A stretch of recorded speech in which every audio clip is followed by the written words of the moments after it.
Hello everyone and welcome to Roll for Puns Danganronpa Session 5. Nick, take it away.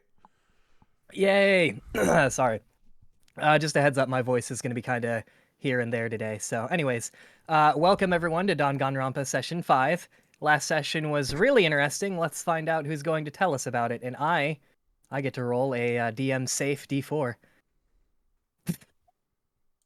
My dumbass just picked that up and dropped it. Let's try that again.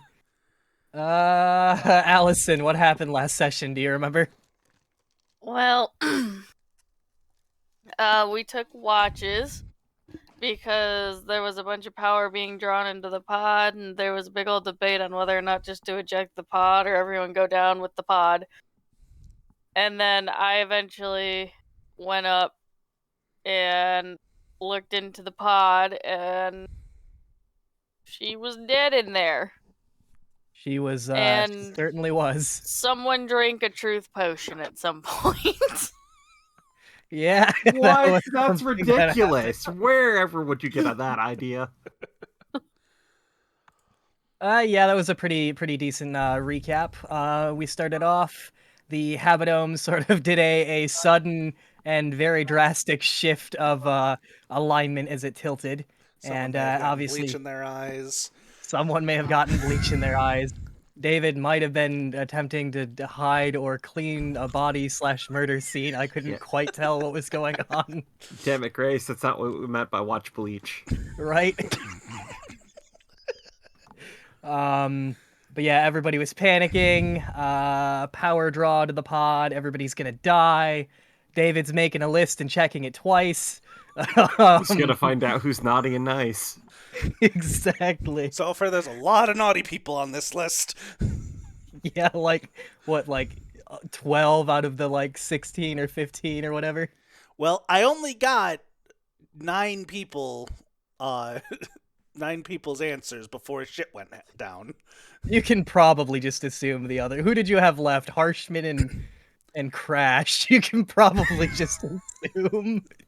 I know I can assume, but, as a DM, I don't assume. Fair. All right, with recap out of the way, I real quick do want to go over a couple things before we actually start.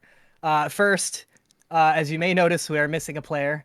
Denzel had a schedule change and will be unable to make game for the foreseeable future. He is attempting to rectify things, and it sounds like there's a chance he might be able to join us next session. But I don't want to say anything for certain because, people's schedules can get pretty hectic sometimes. But we'll keep you guys updated as that goes on. Second is the itinerary, or planned itinerary anyways. If everything goes how I am planning, which are the words you should never say while DMing anything, this is what today's session should look like. We'll start off with some investigating, have a class trial, witness the conclusion of said trial, have some story stuff that happens immediately after, and that will be the conclusion of the first chapter. After that, if we have any time, I'd pretty much just like to sit and chat about any thoughts so far as to how the first chapter went, if it felt too rushed, if my story writing is shit, etc., etc.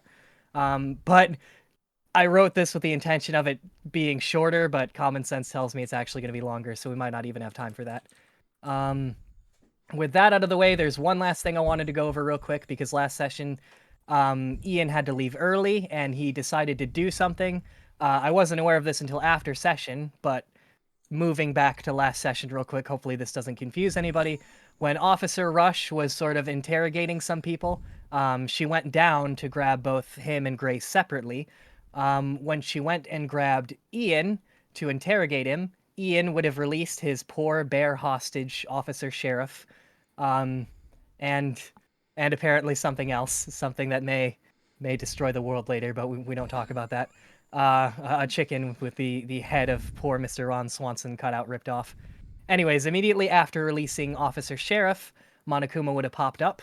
Keep in mind that this would have been out of the room near the elevator, so only Ian and the 2 police bears would be present. But Monokuma would have celebrated Officer Sheriff's reappearance and mentioned how he was sure the last police bear that was missing would show up eventually. He would then have made an offhanded comment about spotting Howitzer running around screaming while holding a lighter. Officer Sheriff, being the good officer he is, would immediately lose his temper and go off to investigate, and Monokuma would have vanished afterwards. So hopefully that didn't confuse everybody. A little bit of a change there. That was my fault. That was an important thing that was going to happen, and Ian had to leave. I think you sent it to me what you were going to do like right before you left, and I didn't read it or something. I don't remember. It was very many moons ago. But anyways, hopefully that didn't confuse anybody. What else do I have? I have like one last real quick thing. Yeah, so last session was a little crazy. I am currently holding everything together with string and tape. I've had a lot of blood drawn today also, which doesn't help. So if things are a little wonky or if I miss anything, that'll be why. So, all right. So with that all out of the way, hopefully I didn't kill another person out of boredom. We're going to set the scene, sort of, as we had to kind of rush things at the end of last session a little bit as you guys found the bodies. So, without further ado, what happens is Bud charges forward with David and Allison hanging onto him. He attempts to grip the pod door with both hands, but his hands constantly slip as he can't quite get a good hold. A scream escapes someone's throat as Magnus's name is called, and Magnus frantically begins tapping on his monopad. A rush of cold, freezing gas violently vents out as the pod door unlocks. Though now unlatched, there's still no good place to get a grip, and it seems partially frozen stuck. At this time, a large group of people come rushing in from the direction of the elevator. Everyone begins attempting to help get the pod door open. A few more minutes go by, and at this time, a straggler appears. Howitzer arrives. His jacket is missing. The rest of his clothes are torn and dirty. And why do I write things like this? 1 second, I need to pass. Okay, yeah. The rest was just notes for me. So Howitzer arrives a little later. He's missing his jacket. His clothes are torn and dirty. He immediately also begins helping. You guys finally get the pod door open, and I'm going to read you the scene that greets you, and then we will take it from there. So, as you guys finally get the pod door open, a screen of bone-chilling vapor obscures the inside of the open pod for but a few moments before parting enough to make out the horror within. What used to be a living, breathing individual with a bright soul, unique smile, dreams, and aspirations is now nothing more than an empty, lifeless corpse. This girl's flesh is a horrific shade of blue, so dark that it's nearly black. The breathing apparatus is still attached to her head.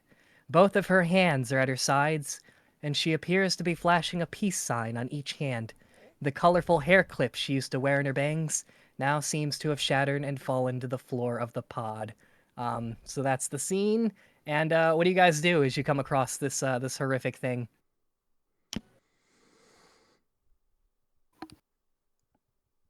Magnus, what did you do? I have no idea. Nothing I should have done would have affected yet. The changes take hours. He's clearly frantic. He's pacing back and forth. He's on the verge of hyperventilating, honestly. Some angry glances. It seems most of the large group's direction or attention is pretty much hyperfixated on him, as obviously at a glance anybody would think it was obviously something he did, and he can definitely feel the weight of that too as he's sweating. And Crash Crash will speak up. Should we get her out of there? What should we do? She's gone, right? We can't save her? Do we have a medic? A doctor? Somebody that knows more about this than I do. Because I am severely unqualified for this. Everybody just sort of looks amongst each other. You see some shrugs and some shakings of heads. There doesn't really seem to be a doctor amongst any of you.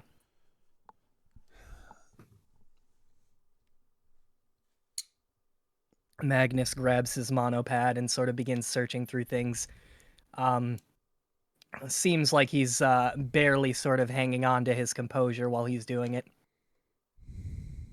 I'm just gonna ask a stupid question, just so I don't get anything confused. Sure. We all got a good look at her before Yep. this happened. Her skin was not that dark, from what we could see, right? No, she looked normal, and now obviously she doesn't. Her skin is so blue that it's nearly black. Okay, so it's not a cryogenic freezing thing. Okay, thank you. Or at least, like, not Not a what normal not the cryogenic freezing thing. not what the rest of us did. Not what the rest of us were under. Yeah, this process was clearly a little. She looks like she was frozen, but not in Somebody a good turned the way. temperature down a little bit. Got it. All right. So at this point, as the room sort of a solemn silence overtakes the room. A Monokuma will pop up, and I am far beyond even attempting to do a Monokuma voice, so this will just be a normal voice. But Monokuma says, "Sorry I'm late. I had something to take care of. Now, let's get down to business. Obviously, someone among us is responsible for this travesty. We need to come together and find out who's responsible. I'm talking a full-on investigation complete with a class trial. For now, all of you investigate the crime scene. I'm going to see about getting a makeshift trial room put together. Gather your evidence, and together we will unmask the killer. And once we do, they'll be punished the same way they used to before society collapsed, where we'd toss most of them in a cell and throw away the key. Although in this case we don't have cells, only your respective rooms." Monokuma then tilts his head for a moment. "Well, I'll notify you all once everything's set up. Shouldn't take too long. What's the difference Oh. between a class trial and a regular trial? One happens in a class. Amongst a class? That's a good question. We'll discuss it during the trial. What class? Class trial. What are we learning? We're learning who murdered..." Monokuma gives an exasperated sigh. Never mind. Anyways, I'll notify you once everything's all set up. It shouldn't take too long. Oh, and one more thing. Not only are all the students here suspect, but the good officer there, he sort of gestures towards Officer Rush, will also be on trial with the rest of you. With all that in mind, good luck! And he vanishes. And as he does so, Ian, Yes. something happens to you. Oh no. Juliet, she gives a laugh, and she jokingly sort of latches onto your arm, and she seems extremely carefree, and she lays her head down on your shoulder. Lays her head down on your shoulder. Hey, you okay there? Me? I'm fine. I'm the best I've ever been, in fact. And she sort of laughs and sort of hugs your arm tighter. And at this point, you guys are free to begin your investigation. Real quick. Yep. Magnus. Yes. Obviously, it's no surprise that you're probably the biggest suspect right here, but can you at least tell me this? Are we safe from this place going up? You talking about the Habidome? I honestly don't know.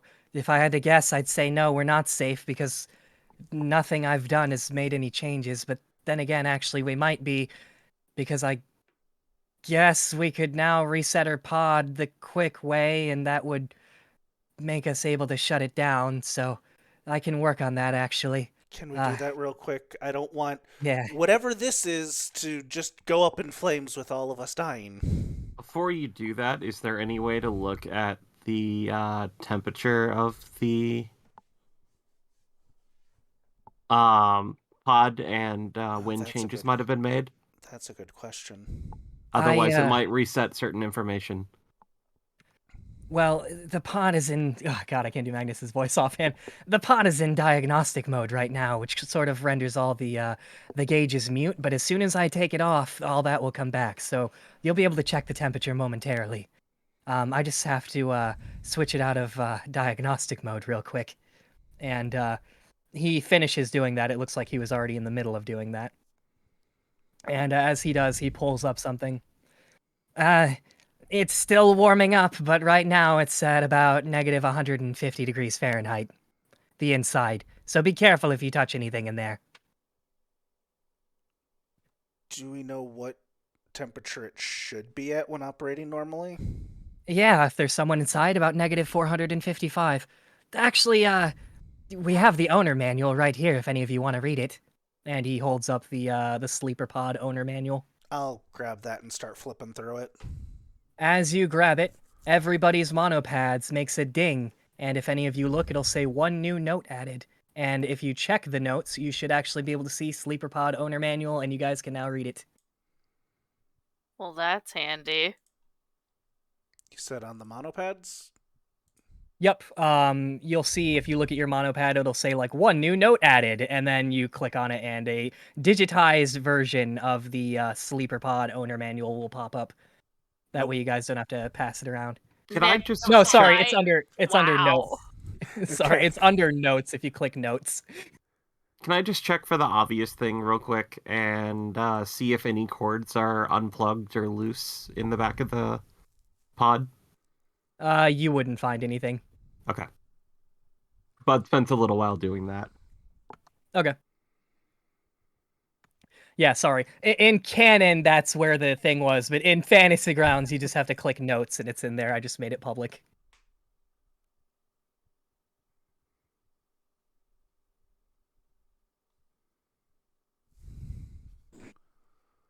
Fucking hate your puns sometimes, Nick. I was groaning about best- that while you were asking questions. The best part about that is you have to be more specific because there's quite a few in there. Nick, I hate you.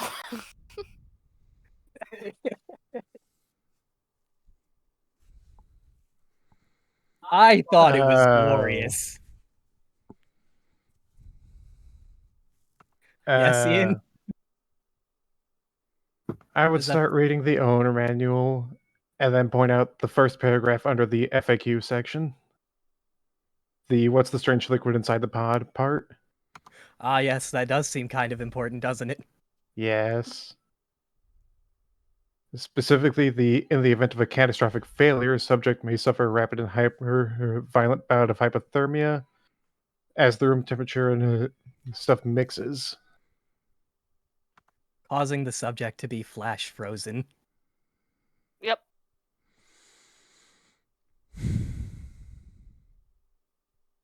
Do you think when we shook, she got iced? No, because she was breathing before we started the watch. Hmm. Marionette will pipe up at this point. My real question is, how did Monokuma know there was a body? Did any of you tell him beforehand? No. We just looked at it. Yeah, as soon as someone looked inside, the intercom immediately went on. We barely had enough time to process what we saw. She'll sort of give just a thoughtful look and as if she's trying to process something, and that'll be the end of what she has to say. Bud'll just offhandedly ask, is there a security camera in here? A couple people look up. Nobody really sees anything. I can give you the room description again, but there wouldn't be like a security camera. I didn't think there was. I just...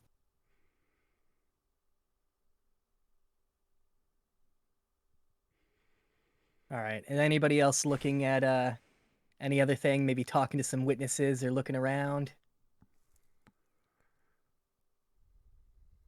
I'm like incredibly thirsty. I think most of us are reading your manual right now, Nick. Yeah, So in maybe retrospect. take advantage of us reading and drink your water. In retrospect, I probably shouldn't have made it as long as I did, but you know. My favorite part's the last one, but that's just me. There's a couple of funny things in there. Reminds me of Vault Tech. I love it. Whoa, I obviously saw that she was dead in the pod, right? Did I see the flash frozen effects when I looked in before the door was open?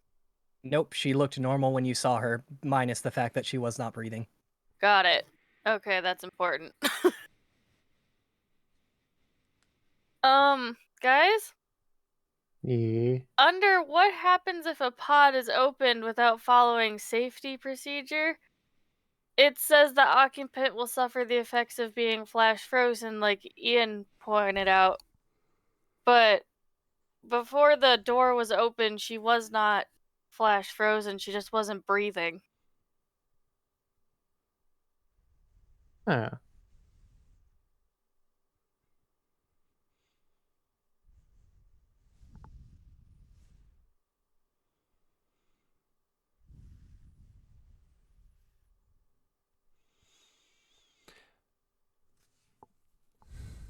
Magnus will set his monopad down.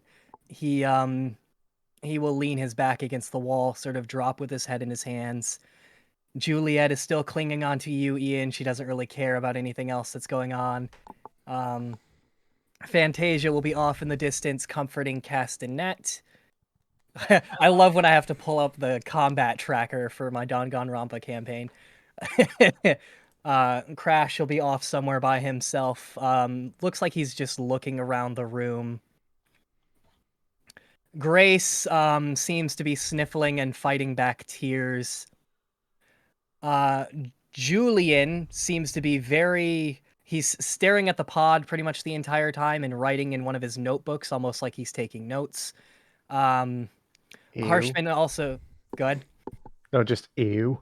Oh, Harshman will also be staring at the pod, sort of with his fingers up to his chin as if he's trying to think. There is Howitzer, who's scuffed up, missing his jacket. He seems to be a little winded. He's taking a breather, but he's also sort of looking both at Julian and Harshman, just sort of casually looking out in their direction. All right, I'll bite it. I'll look at Howitzer and say, "What the hell just happened to you?" Don't ask. He seems pretty upset. Was it a chicken? No, I lost my fucking jacket. That's what happened. Okay. How did you lose your jacket? Okay, so here I was, minding my own fucking business, running around with my favorite and only lighter, and some officer bear apparently thought that that was illegal or something and started chasing me. We climbed up on a roller coaster. They wouldn't let us ride it for some reason, so, obviously the more safer option is just to scale the bitch. And he got a hold of me, and I lost the jacket, and we got separated, and I can't fucking find him, and I didn't even know there was anything going on down here until Monokuma told me. I guess I missed the announcement.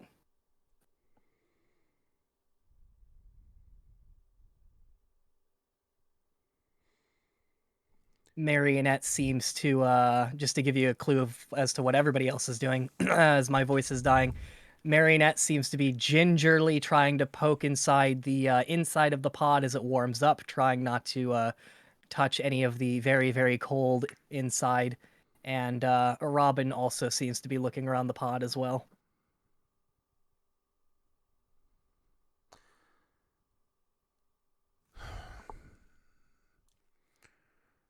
Magnus question. Yeah. I know you were in diagnostic mode, but when you went back out of diagnostic mode, what mode was the pod in? You mean when I, when after we found her? Yeah. Like dead? It went back to sleep mode. Okay, so wanted to rule out the possibility that it tried to go into idle mode at any point. No, as far as I can tell, it's been in sleep mode the entire time. I just can't figure out why. How many buttons are on this pod? How many buttons? Yeah, are there buttons? Yeah, give me a second to pull up my dead master list, and I can actually give you a better idea of what is on the front of the pod, which is almost there. Okay. So, I assume you're looking for like anything that looks like a button. So near the bottom, only a foot or two above the floor, is an assortment of controls, gauges, a vent, displays with various metrics such as power usage, ports for plugins, if you remember Monokuma plugging in on the first session, and a screen that reveals the occupant's name. And as you sort of begin fiddling with that, Marionette will come over, and she'll point out very cleverly that it looks like this was built since it's so close to the floor, only about a foot or two above. It looks like it was meant for Monokuma's use, as Monokuma's a lot shorter than the rest of you. That makes sense. So, what we do know is that the pod is still in sleep mode. She is now flash frozen, and according to the owner manual, that happens if the mixture isn't allowed to slow heat and comes into contact with the outside air. So either it happened when we opened the pod, or there was a catastrophic failure. Marionette will pipe up sort of offhandedly. It seems like she was dead before the pod opened, or at least that's what it looked like. Whether or not that was actually the case, I suppose, could be up for debate. Well, we know that she was dead because we looked inside the pod, and that's when Monokuma stated there was a body. And that's when Bud tried to open the pod. Yeah. I'm just trying to see if the flash frozen was a result of her dying or if that was something that happened afterwards. I think it was the result of opening the pod. Her skin and everything looked fine when I looked in there and the announcement came over the overhead. That's what I'm Magnus. thinking too. Magnus will pipe up. It's a good chance it happened when I forced her pod open. There was that cold mist you saw as her pod was forced open, and it probably wrecked her lungs too, ripped her lungs apart inside her body and flash froze her. Okay, so Why The are her Flash- hands in peace signs? You'll see Harshman look over to you, Ian. That's exactly what I was wondering. And Were they not this- like that before? I don't know.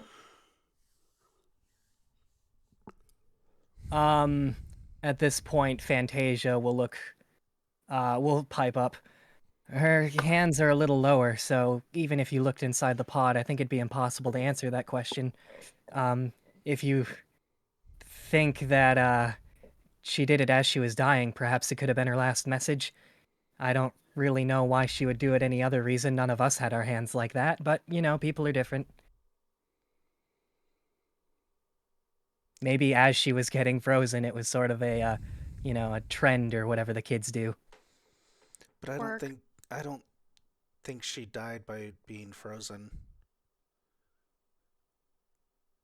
Right now, the only thing I think we have to go on for her death is lack of oxygen or poison. Marionette gives you an approving look, but doesn't really say anything.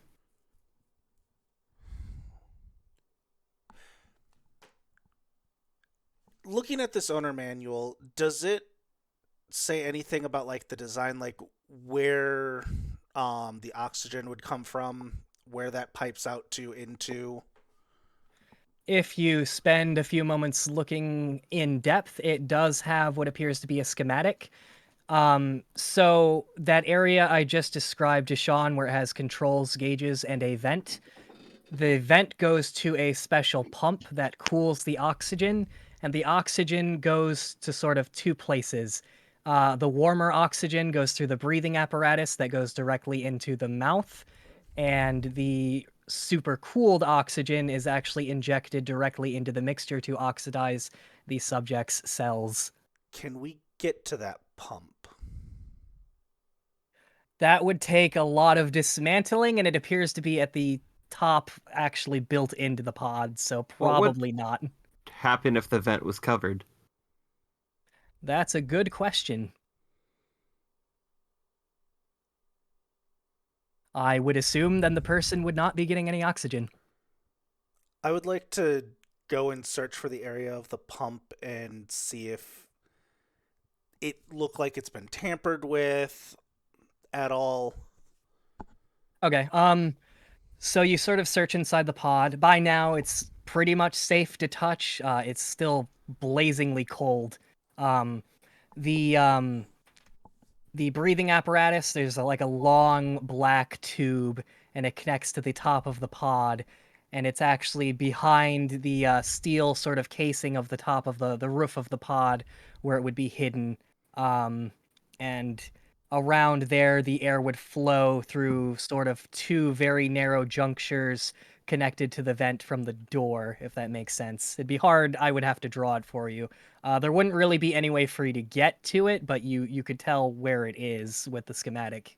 Okay. Is there any way to tell if it's been messed with, blocked off at any point? Magnus would pipe up. I could go into diagnostic mode real quick and it would give me any errors. I didn't see anything when I was last in there.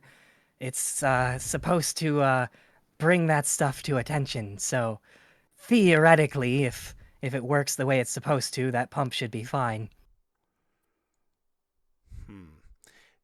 Now, Sure, why don't you pull it up?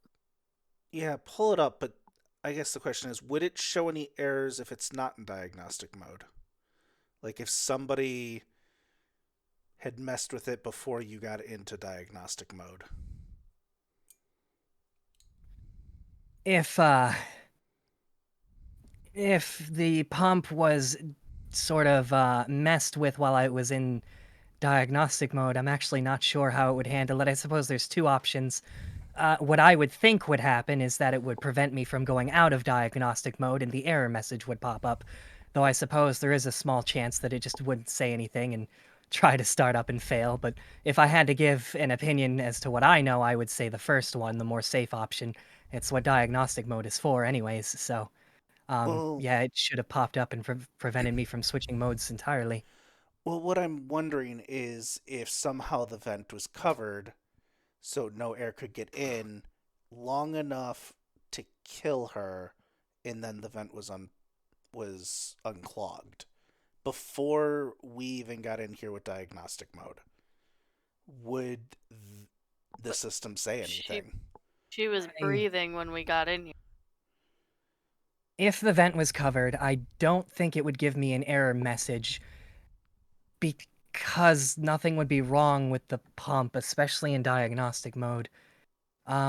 So I you're don't saying think. there is a possibility that even in diagnostic mode, if the vent itself was covered, we wouldn't know about it. I would probably have to say, yeah, that sounds accurate, I think. Okay, well, that's a possibility. Is there any residue or anything that would indicate that the vent was clogged up in some way, or is there like dust marks or anything that look like they've been messed with? No, as you investigate the vent, all of the vents, they look pretty much clean. There's not too much dust or anything like that. Maybe a little bit on the outside, but not really too much entirely. No marks on the outside that looks like they've been wiped at some point? Nope, not really. Okay. Hmm.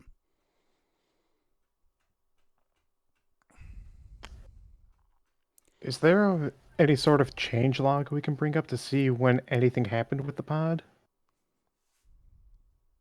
I think Magnus that's the begins. diagnostic mod thing that he was talking about. Yeah. Yeah, Magnus sort of opens his monopad. Not that I know of. Um, you're talking like a past log of past changes, so like before this time? Yeah, a If history check, if you will. if there was anything like that, it wouldn't go to my monopad. It would go to whatever this place uses as sort of a main computer. I don't think I could pull that up right now. Not with this.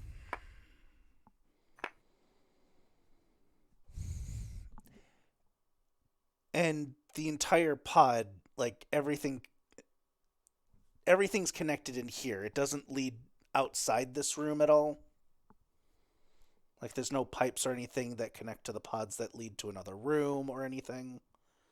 Some cables in the back, so like electrical cables will lead to the wall. But besides that, not too much else that you could see.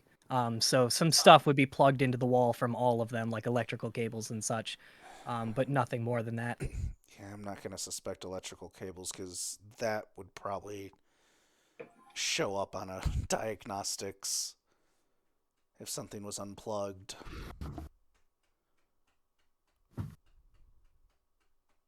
Hey, Marionette, Yeah. can you do me a favor? Sure. Can you go type peace in her locker and see if anything happens? Ultimate Peace?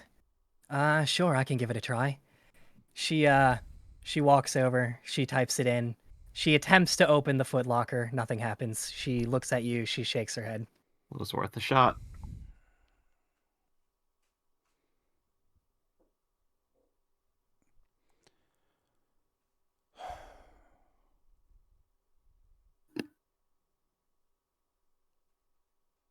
All right. At this point, was there anything anybody else wanted to do? Any sort of talking or other investigating? Is anyone brave enough to search her? If you asked me to, I will.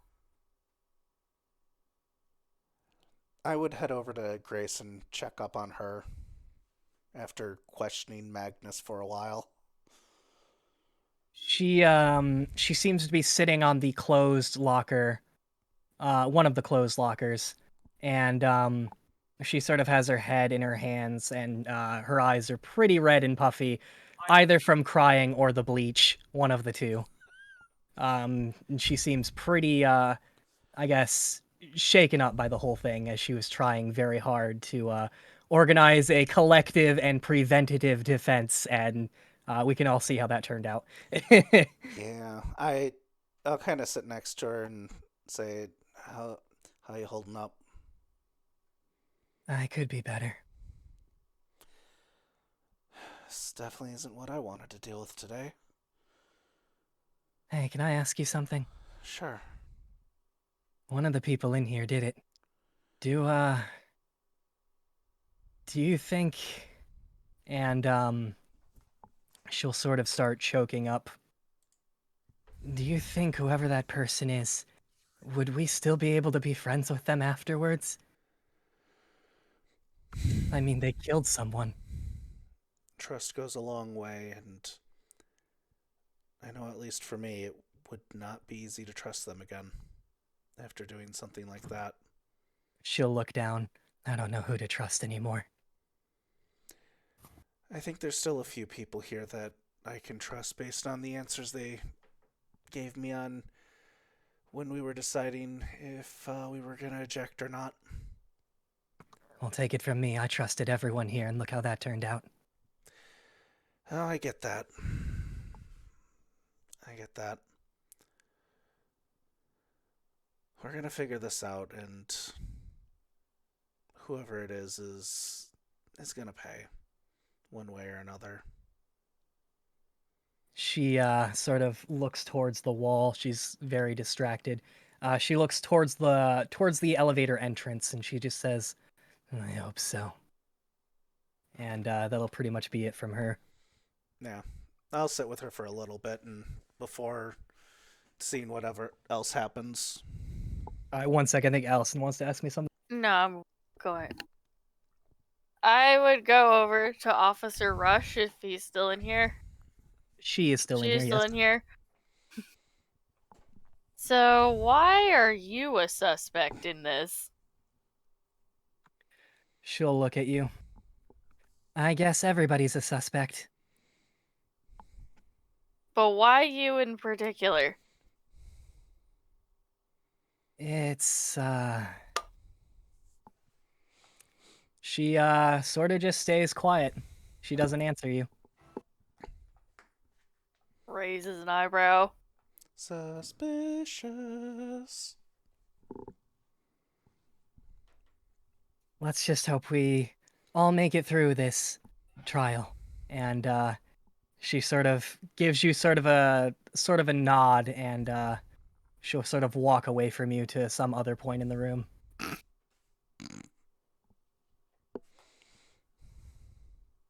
All right, did anybody else, did anybody else have any other investigation they'd like to do? I think someone said something about searching the body. Can we make the officer bear do it? I don't think anybody else is going to want to. Yeah, if you ask her to, she will. The dead body would be wearing the exact same clothes that you guys were when you first woke up, so very, very, very minimalistic. Wouldn't be hiding anything.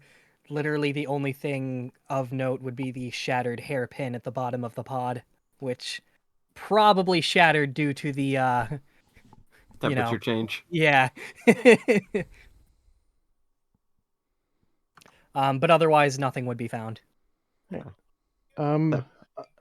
I will look at Juliet and say, you seem to be doing pretty okay in all this.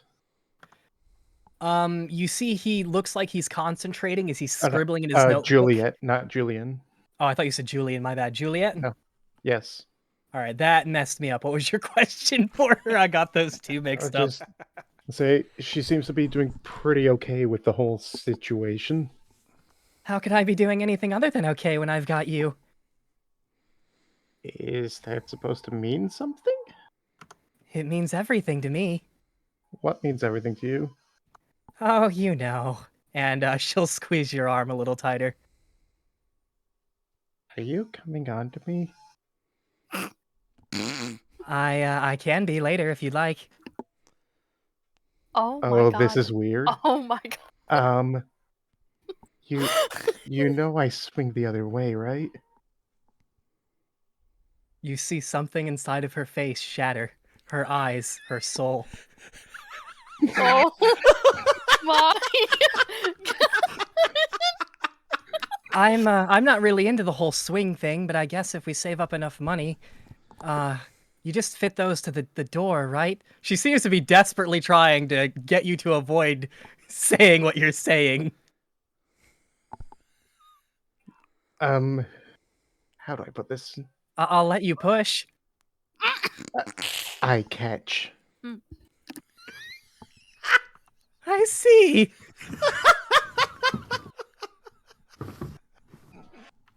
I'm breaking up with you. We were together? I know who the second person is gonna fucking die is. Jesus Christ, Steve. We'll see how happy-go-lucky you are after you hear from my lawyers. There's lawyers down here? There will be. And she stomps off angrily. You know, at the sight of this, I'm going to stand up and walk next to Ian. Hi, Ian. Hey, Dave. I hear you need a lawyer. Um, Lawyer David, at your service. I thought you were a DM. I can be anything. Hey, DMs are rule lawyers, first of all. He's got it down. Okay, if something happens to me, look at her. Find out what you did. Yeah, based on everything that's going on here, if you kick the bucket, she's prime suspect number one. Yeah, about that. Ian, you're in danger. We'll talk about that later. Oh. Noted. God. Also noted. Oh, game is getting really interesting. All right, I'm going to say one last thing to Ian. You know, you may not want to sleep alone at night, or keep your door very, very locked. Are you He wouldn't hitting on have to Ian sleep now? alone if he realized he loved me. Juliet will scream from the back. I look at Not David and my eyes talking light to up. you. Are And you no, hitting not on like Ian that. now? Okay. I'll call Howitzer over and... Howitzer, I got a question for you. Yeah? Yeah. What? You want to bunk up tonight?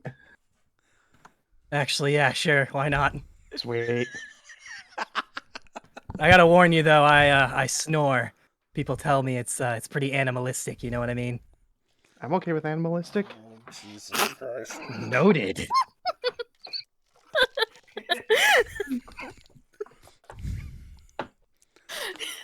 This was not the plot twist that I expected today. I just want to point out a murder happened not too long ago. Yeah, a murder of someone's happened. heart. I mean, come on. That's true. I regret nothing. The best Also, thing Bud, what the is- hell raises banana? That was a long time ago. That was during your intro. David had a question. I was trying to get your attention. Oh, I see.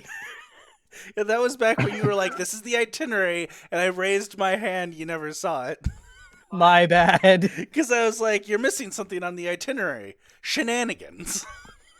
Actually, yeah, I see that now. I've made a grievous error. Oh God. All right.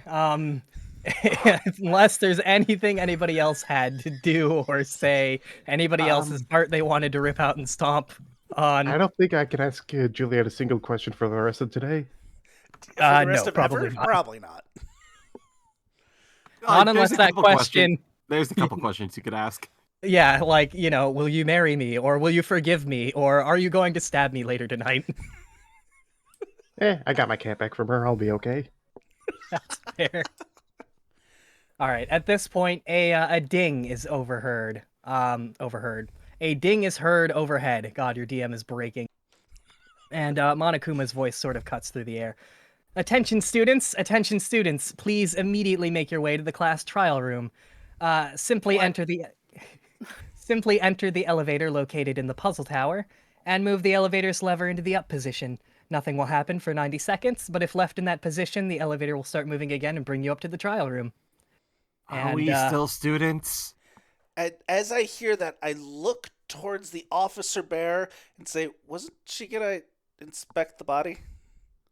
Oh, she had already. She didn't find anything. Okay. Sorry, there was a distraction, you see. Yeah, no, I get that. No, the only thing of note is the broken and destroyed Okay. hairpin that was on the floor of the pod.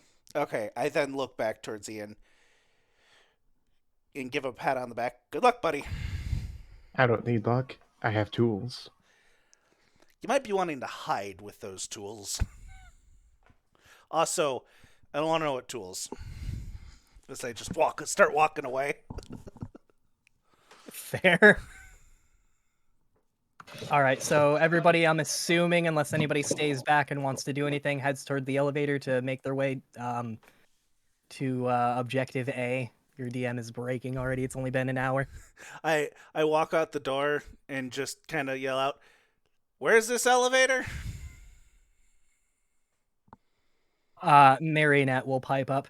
He said it's the puzzle tower elevator. We have to get out of here first, which means we have to take this Oh, elevator and Stupid yeah. puzzle tower. Got it. I will Yeah. go in the furthest corner away from Juliet that I can in that elevator. All right, that's fair. I don't blame you. I wish Denzel was here for this. It would be golden. Oh, I know. Yeah. Does she Oh, get he- closer to him, or He'd does be she stay writing away? down notes. Oh, she stays away, but she's in one of the corners and she's staring directly at him. Yeah, Denzel's writing a full. Julian's Yeah. writing a full fucking novel out of this. His Yeah. notebook's probably like steaming as he's doing this. Pencil catches fire. Right. All right. As everybody crowds into the elevator goes up. You guys all begin making your way into the southern district, begin heading towards the center where the puzzle tower is. And along the way, however, you come across a bizarre scene. What used to be some kind of tent, perhaps a fortune-telling tent, or a tent that housed carnival games, whatever it was, it appears to have been destroyed. A pile of wreckage and shredded fabric is all that remains. Howitzer? Looks to howitzer. Don't look at me, I didn't do this. And there is something that appears to be poking out from just under the pile of debris. What is I go Okay, up and I'll look go at mess it. with it. I'll go too. All right, so What's the Ian worst that and can happen? I'm already in danger. Fair. Ian and Allison, as you sort of search through the rubble pile, you'll find a head, and it looks pretty familiar. It's the head of Officer Sheriff, and you also find Howitzer's jacket. Turns and looks at Howitzer. Howitzer? Oh, thank God you found my jacket! And he'll walk over and reach his hand out for his jacket, and he seems to be in a much better mood now. Care to Yeah, but- explain? Yeah, I told you, the officer took my jacket. I don't know what happened to him after that. And Marionette will pipe up. It almost looks like a bomb went off here. Almost. He didn't get it from me. Howitzer, How- did you have anything in the jacket? No, all I had on me was a lighter and some sparklers. Do you still have those sparklers and lighter? Let me. Where is this goddamn inventory? I can actually tell you how many he has. All right, combat tracker, you've disappointed me. 1 second, and there he is. All right, so he begins pulling things out. He still has his bag. He manages to have kept that somehow. He has he sort of dumps its contents out. He has a beginner's guide to Weichiru that Ian had gifted him. He has a singular lighter. He has his monopad. He has 1 pack of sparklers that has 18 total when it's full. About half are missing, and he has a small-sized pocket mirror. I don't see anything explosive there, so. And he will then sort of The drop pocket his mirror empty still bag in on the one. ground. Is the pocket mirror still in one piece? If you fiddle with it, you're not entirely sure why, but Howitzer does seem to get a little nervous and protective over it as you go to grab I it and begin wouldn't have fiddling with it. touched it. I was just curious to Oh, it's see it's if. closed, so you'd have to open it to see the mirror part. It's sort Okay. of like, yeah. Um, Go ahead. someone said it looks like a bomb went off. Sort of. You can't say for certain that's exactly what happened, but there's a lot of rubble and debris. Could I do a check to see if that was a bomb that went off? Sure, actually, I could see that. Go ahead and roll me like 3. You know what? Go ahead and roll me 5 fucking D100s. This would be your area of expertise and take the highest. Yep, your highest is 81. That's definitely more than enough. You can say for absolute certainty that there was no bomb here. You're not sure exactly what happened, but there was not a bomb, whatever did this. I will relay that information. I look up. Is there a hole? It's just the sky. It was a small tent that was destroyed and ripped apart, basically, and there's a Okay. crater in the ground also. Not a massive crater, perhaps like 5 feet by 5 feet. Does it look like maybe he fell and landed here to cause said crater? No, especially because he was buried. Okay. Are there any tracks leading away from the tent? Nope. It would all be like in a concrete-ish area anyway, so it's not like it's, dirt or mud or anything.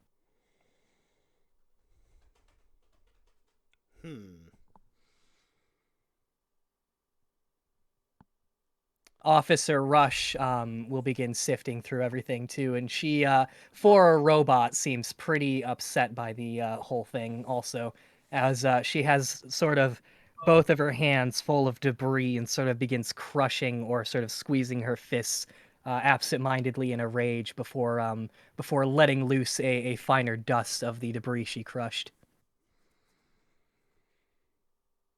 Alright, so I guess we have 2 murders on our hand. We didn't get a murder announcement. Nick. Yep. I am going to text you something as a question. Okay. Well, we may not I have will gotten take this moment to get a drink. We may Well, not have not gotten leaving, a murder announcement, but it's probably because they don't consider the bears alive. I mean, then why is the bear considered a suspect? Alrighty. Okay, that was all I had. Maybe the bear killed the person, but it doesn't matter if a bear dies. I don't know. Trying to make sense out of this illogical mess. Officer I wonder Rush if the will other sort of- pieces are in there somewhere. You begin wanna searching. look? I'm not sure we have time at the moment. I'll help him look. If he does. I'll help look. All right, especially since all of you are looking. Especially since all of you are looking, it won't take long. You move out some rubble. You do find what appears to be the rest of the body. It is sort of in pieces, but the strangest part of it is is that about halfway up there seems to be a massive gash on the side that almost that almost severed the body in half completely. The legs are also missing, and obviously the head is missing. So head missing, very massive gash in the middle, and then legs missing. Who or what could have done this? Can I try to see what kind of apparatus caused the slash or gash? Something sharp. Was it one How something or more than one long something? is the gash? Like, is it a small gash or is it across like the entire It chest? goes the one gash that you can see goes most of the way through his body, nearly severing it in half completely. Does anyone here have a sword that could have done that? Not a real You'll one. see. I was about Yeah, to say, looks to David. I only have my foam one. everybody casts suspicious looks towards Dave. No, just kidding.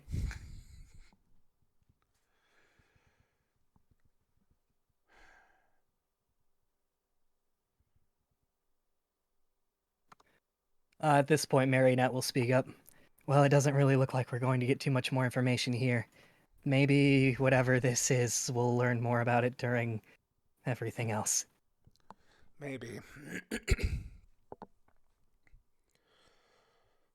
Who is doing this?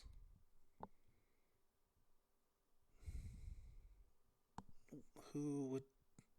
Who wants chaos like this? Marionette will say absent-mindedly, well, I'm no genius, but it seems like someone wants all the officer bears dead. And she'll sort of look towards Officer Rush, and Officer Rush won't say anything, but will look back for a moment. And then Officer Rush will begin walking towards the puzzle tower.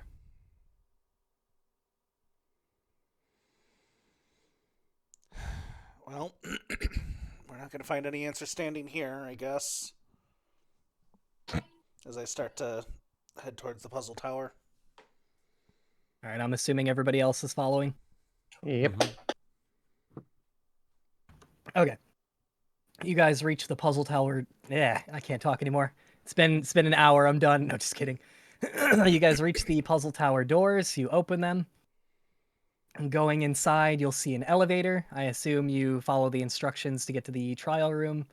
Mm-hmm. The cage closes. You put the lever in the correct spot, and the elevator moves with a sort of slow, terrifying squeak or groan. And the caged elevator takes you all higher and higher. The ride seems to take the briefest of eternities. Eventually, it comes to a stop at what looks to be a dark corridor. The elevator cage squeaks as it slides open, and in front of you lies a large double-sided door.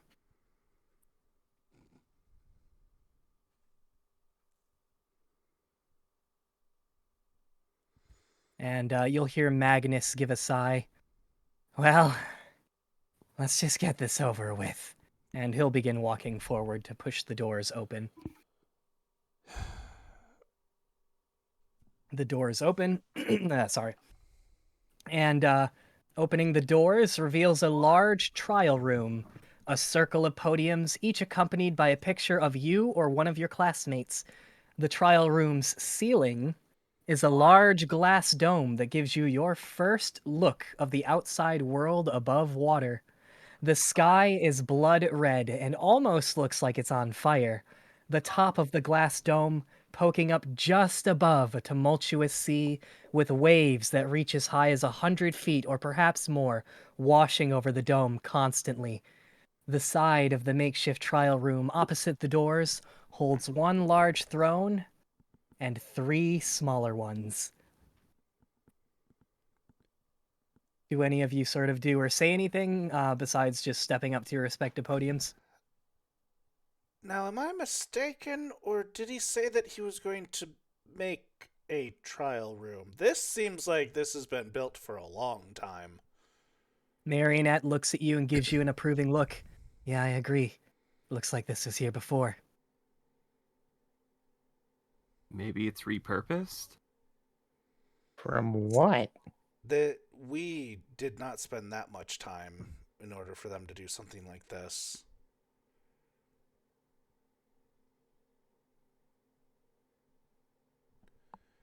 All right, as you all step up to your respective podiums, Officer Rush steps up to Choharu's podium. Hers obviously has her picture with a large red X crossed out so that her face is crossed out. God dang, sorry. As everyone gets settled, Monokuma and his family do as well as they appear. And Monokuma takes a seat at the massive throne. And Phoebe's horrible voice cuts through the air. If I can do her voice right now, we'll see. The Honorable Judge Monokuma presiding. She then takes her seat as Monokuma speaks up. And again, I'm not even attempting to do a Monokuma voice here. You know, Monokuma says, I've heard of oversleeping, but this is ridiculous. Anyways, let's begin, shall we? Choharu Mori. Ultimate disappointment as far as I'm concerned. This sleeping beauty waited a little too long for Prince Charming, and now she's an ice queen. But the question remains, who among you is a cold-hearted killer? I like to keep things organized around here. So, we're gonna start our little trial off with a thing I like to call pass the floor. I'm gonna pick one of you. You'll have the floor to let loose any accusations or streams of consciousness you'd like. If you have nothing to add to the discussion, simply say pass. We'll be moving clockwise. And we'll start with... He looks around all of you. Marionette, you seem like you're a pretty smart gal. You can start off. Fuck, your DM broke. You can start us off, he says. And Marionette will then pipe up. 1 second, I need fucking things to pop up here. Oh, actually, one last thing, Monokuma says, before all that. I forgot to give this to you earlier. And if you guys check the notes, you'll find Monokuma file number 1, which I completely forgot to give to you. As soon as it lets me click public. There we go, got it. Alright, so if you guys open up the notes, you'll find Monokuma file number 1. Alright, and that should be all the prep I need. We should be good now. So as he says that, all your guys' monopads make yet another ding, says 1 new note added. If you open it, you'll see that pop up. And Marionette will say, honestly, I think this whole trial's pointless. I already know who did it. And she'll point at Juliet. Juliet will obviously seem very taken aback. And Marionette will continue. The person with the most to hide is the one who's always guilty. And Juliet here has been lying about her talent. And there will be a couple gasps. And Marionette will look towards you, Bud. You see, not too long after we awoke, Bud and I took a little field trip down to the stasis room we just came out of with all the footlockers. We closed them all and tried opening them. And one of them we just couldn't get to open. And it was hers. Bud nods approvingly. Juliet will pipe back. Well, maybe you just suck at spelling. Patisserie is kind of hard to spell anyways. And Juliet will continue. In fact, I think, actually, you're the one who practically admitted to sneaking around in the pod room, since the only way you could know that was by your own admittance there. When you and Bud went down there and closed all of the footlockers. So that sounds to me like you're guilty, and also I was talking to Robin and I heard about your little incident. About how you said you'd be more than willing to off the poor girl in the pod. I'm gonna object slightly. While, Okay, go ahead. While that last statement is true, Marionette and Robin were some of the first people on watch, and we know for a fact that Choharu was alive at the start of our watches. Juliet will sort Do of... we? Isn't that what we've been going off of? We said that the very start of the first watch she was alive, but unless somebody checked before I did, she could have died at any point. Yes. in So, between the start of the first watch. oh, I know. I'm just saying, like, at the start of the watches, because Marionette and Robin were the first watch, we know that she was alive, and during that time, Marionette had the truth serum and was speaking truth, and she did not say that she did kill her. She I'll just be said that honest, she Marionette. would. Marionette pipes up. It was more than just a truth serum. It was like anything I could possibly tell. Just sort of came flowing out of me. Yeah, honestly, I think if I did kill her, I think I would have told all of you. So I don't think it's Marionette because of whatever she drank. Yeah, that stuff is pretty potent. So while I don't think she's necessarily a good person based on what I heard, I don't think she's the killer. Juliet will sort of pout and she'll go, "Well, that's just your opinion, I suppose." At the very least, the stuff about before shouldn't have anything to do with this, because she was alive at the beginning. So we couldn't have done anything before that would have messed with it. Yeah, You're there's not that too. wrong there. My interjection was more that she could have done something during her watch, but if the truth serum there that she drank. I'm impressed you all figured out what that was. It wasn't hard when she just started spewing everything and had a not so pleasant look on her face while doing so. Especially as she's, from what I've noticed, not the type to talk that much. Marionette's eyes will just sort of embarrassingly fall to the podium in front of her, like, yeah, no. And I'm pretty sure what she said is not something somebody would gladly tell. We really don't have to go over it in detail, thank you. Hey, I'm just giving you the benefit of the doubt that you're not the killer. Well, more importantly, can we focus on how Juliet is the killer? Well, I witnessed that scene that happened with Ian. I don't think Juliet's the killer either.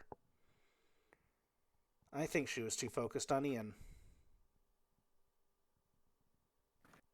Marionette will sort of begin like, I guess.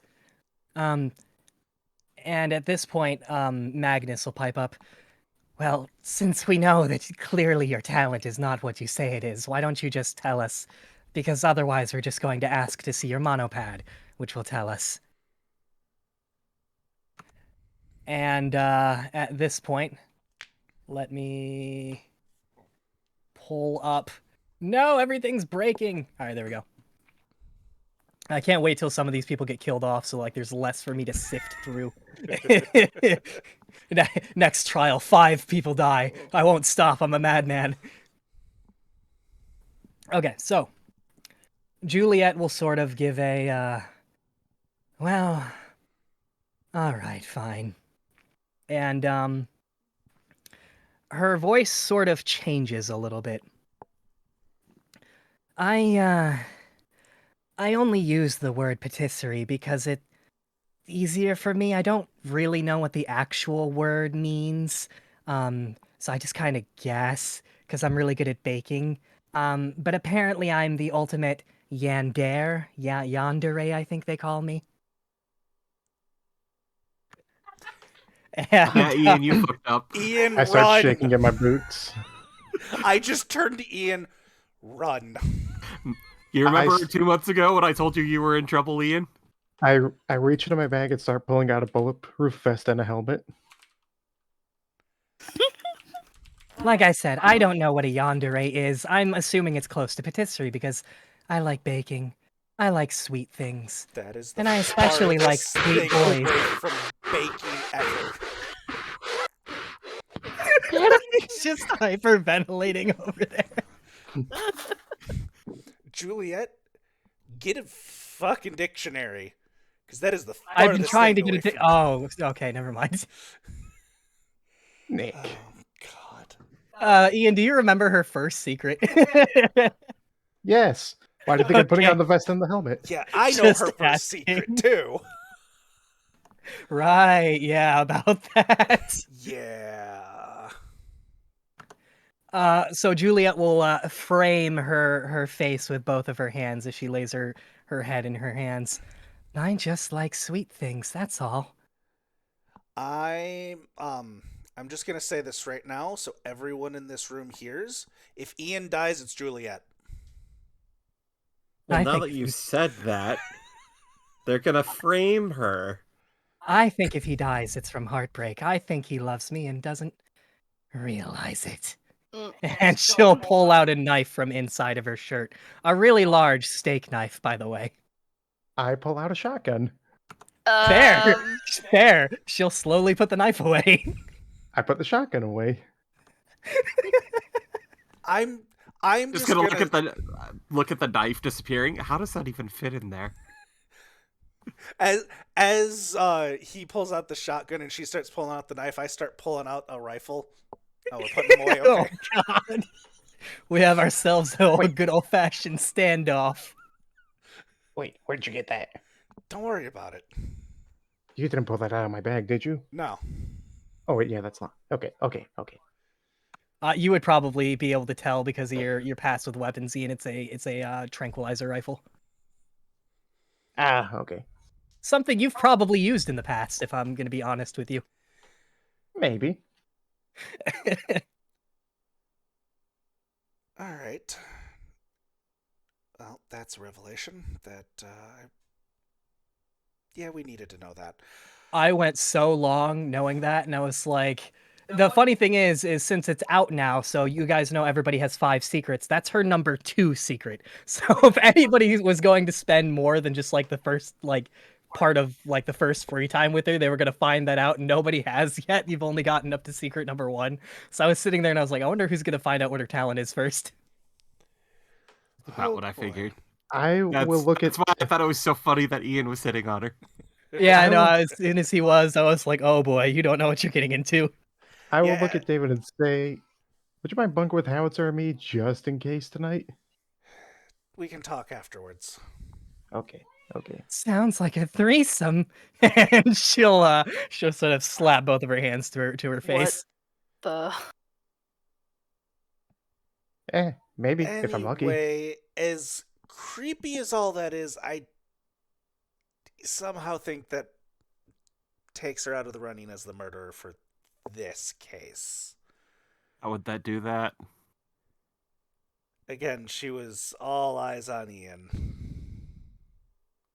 I The guess entire time? Yeah. if we go by her talent, I don't think she's really inclined to murder anybody other than Who she looks towards you, Ian. Yeah. Never mind. Just based on that alone, I think she's out of the running. For now. For now, yes. I'm so sorry, Ian. It's okay. I have a plan. Fantasia will pipe up. My condolences. I have a plan. Sure you do, buddy.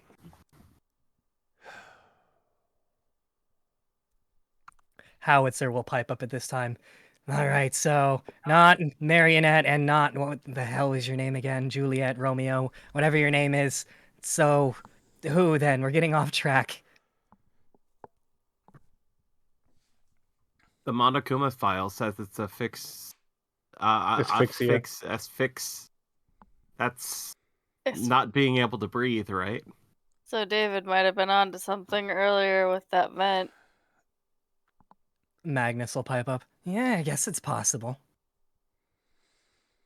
Too bad we don't know the time of death.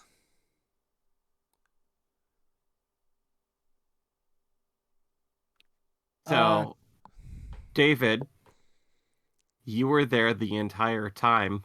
Yep. Which person guarded the tube the entire time, and which person was on Magnus? Nick, would I remember that entirely? 'Cause I would didn't- assume. I didn't put that in my notes. I would assume because it's only been a couple hours. So The question is, does your DM remember everybody? So at 8 a.m. to 12 p.m., it was Marionette guarding the pod while Robin was guarding Magnus. 12 p.m. to 4 p.m., Fantasia was guarding the pod while Castanet was sort of in the fetal position next to Magnus. 4 p.m. to 8 p.m., Grace was guarding the pod and Ian was guarding Magnus. 8 p.m. to 12 a.m. was this is the one I don't remember. Juliet was sitting on the footlocker thinking of Ian, and Julian was, I believe, drawing and standing next to Magnus. 12 a.m. to 4 a.m. is Bud and Allison. That's between them, and obviously we didn't make it past that. So, the people next to the pod: Marionette, Fantasia, Grace, Juliet, and then all hell broke loose during Bud and Allison's.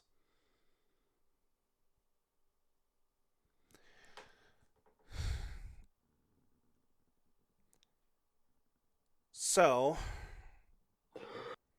if we're doing the process of elimination from what we've just said, prime suspects would be Fantasia and Grace. I have a hard time believing it would be Grace, so Fantasia, what do you have to say for yourself? Why can't you believe it would be Grace? Just from my time spending with her, she doesn't seem like that type of person. Nobody here seemed like that type of person. Fantasia will look at you. I'm literally a therapist. I was consoling Castanet most of the time. That is true.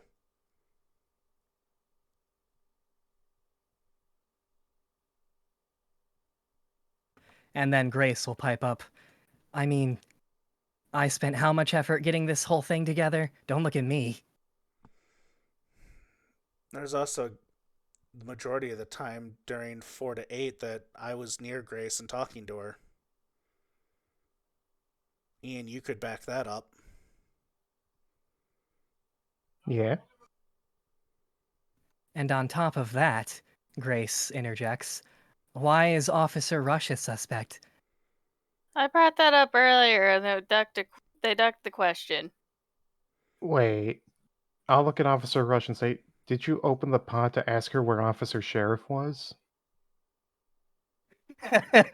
Officer Rush will look at you. No, I did not. Wait, hold on. Did the officer ever come in during our watches? After Once, yeah. it was after Bud had ran into her and did a whole bunch of stuff. She then immediately came in, which I think was around the 4, because she came in to talk with Ian and Grace. So during the 4 p.m. to 8 p.m., she was there, I think, briefly. And then she later ran into Bud and they were doing off a whole thing, and she came back around either later during Grace and Ian's watch or during Julian and Juliet's watch. So she was there a couple of times. Okay. Do I remember if she ever went near that pod? She had a few times to look at things. It didn't really seem like she touched too much, but she was definitely poking around once or twice. Okay. I'll relay that information that the officer was poking around. Wasn't near it for too long, but was poking around. I And actually have a question for Monokuma. yes, says Monokuma. How'd you know she was dead? Ah, that's a good question. Do you actually want to know the answer? Yeah. It Yes. seems relative to what's going on. Well, then I also have to tell you that I already know who the murderer is.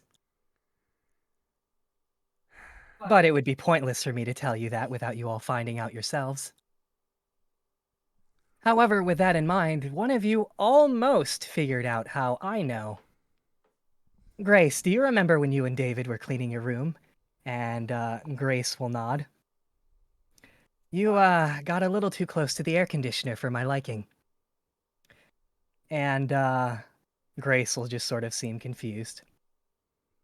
And Monokuma will begin explaining how the surveillance system works. So, deep inside the duct of every air conditioner is a powerful microphone. The air conditioners are actually high-tech, sound-based stealth cameras. That signature droning noise reverberates throughout the room. The air conditioner and the duct system act like the outer and inner part of the human ear, and a powerful computer program takes all that data and crunches it down before using it to form a complete 3D modelized 24-hour video surveillance. And as far as Choharu goes, as her back was against the pod, we could see inside that too. And, yes, we noticed the exact moment that her heart stopped beating. And who caused it? And you're not giving us the exact time. Why? I thought it was more fun this way, and it looks like you guys have already pretty much narrowed it down.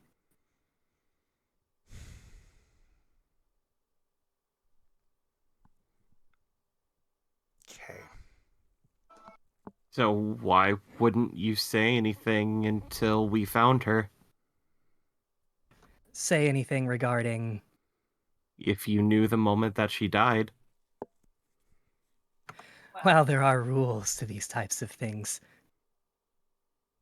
What rules? This is nonsense. You'll find out about the rules later. You see, I'm still writing out a couple of those, and there does seem to be a little bit of a hint of a something to that, obviously, sentence he says. And at that point, Howitzer will get upset. So this is just like one big fucking game for you, I take it. This is no And game. Monokuma will look at both of you as you say that, David. He'll look at you and Howitzer. Oh, he's right. It's not a game. It's child's play. And Monokuma will begin laughing. I slam my hand down on the podium that, or whatever's in front of me. This is nonsense. People's lives shouldn't be played like this. A game should be something like D&D, where you have fun. Monokuma will sort of speak up. Well, after the trial's over with, let's see if you still think that after I tell you what I have to tell you. But that can wait. You have a murderer to catch. I just So kinda we've got glare it at narrowed Monokuma. down to Fantasia and Grace for the And most part. possibly Officer Rush, who Possibly Officer Rush. Yeah, seems like you do have it narrowed down, and the funny part is, Monokuma says, is that one of those three already tried to kill Choharu before. did anyone's faces react to that? Yeah, does my talent tell me anything from that? Nope.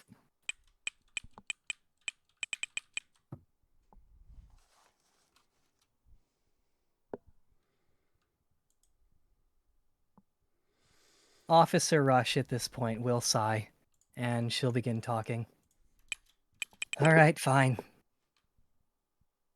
You all know about a year ago, the whole trader business that we were talking about? How someone had woken up early? Yeah. Mm-hmm. Do you have any idea who that was? Choharu? Yeah, she's dead now. About a year ago, her pod opened up early. I found her. She had plugged some kind of memory device or something into her own pod. She had a journal, and after I caught her, I placed her back inside and restarted the sleep cycle. That's why she hasn't woken up yet. She still has another 199 years to go. And if you read the owner manual, well, that was supposed to be the end of her. I couldn't take any chances. I deemed her a threat, so I wanted to neutralize her. But, well, things didn't exactly work out the way that I had intended.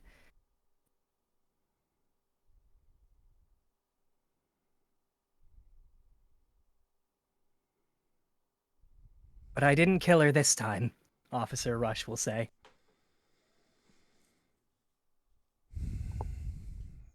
How do we know you're telling the truth? I suppose you don't, Officer Rush will say. But there is one thing you should know. The officer bears, all three of us, we have programming. Our main priority is the protection of all of you.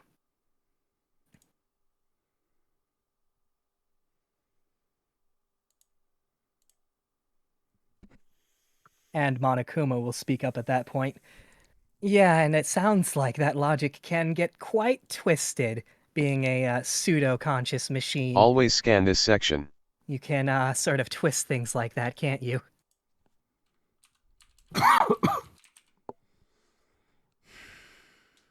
And Officer Rush will sort of go quiet after that.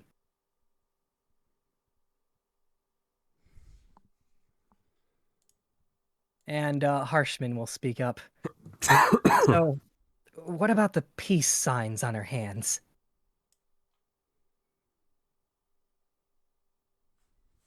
Does anybody know anything about that? Not even a little. We could only really see her face initially, right? Marionette will nod as you say that. So she might have put the peace signs up when she went back to in. sleep.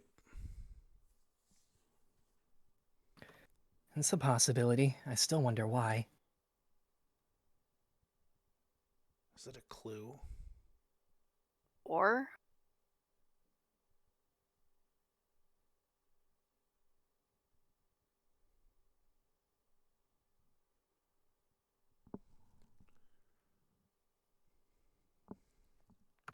All right. How Well, at this early point, did we wake up again? I had an exact time. One sec. Let me click on here. Do do do do do do do do do. What was it like? 3 months early, but I will double check. Here's the correct thing. Yeah, 3 months early. Okay, so she shouldn't have suffered permanent damage from the cryo freezing until the 3 months passed by. Yeah. Wait, but when she got pushed back in, it was a year ago. Yes, but according to the manual, it says 200 cumulative years. Well, it doesn't say cumulative, but I assume cumulative.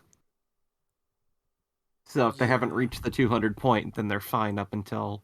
That's why it opens at 200 years.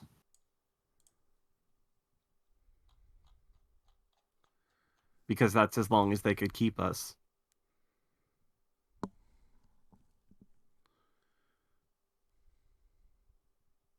Yeah, because the human body can only take 200 years of cryo before permanent damage occurs. So even if you found a second pod after the initial 200 years, it would do no good.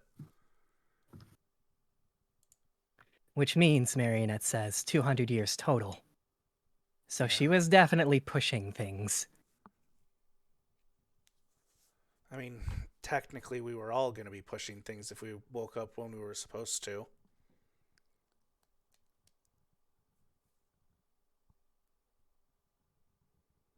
Yeah, it sounds like they set us for the very tail end of what was safe. Probably to finish getting everything ready.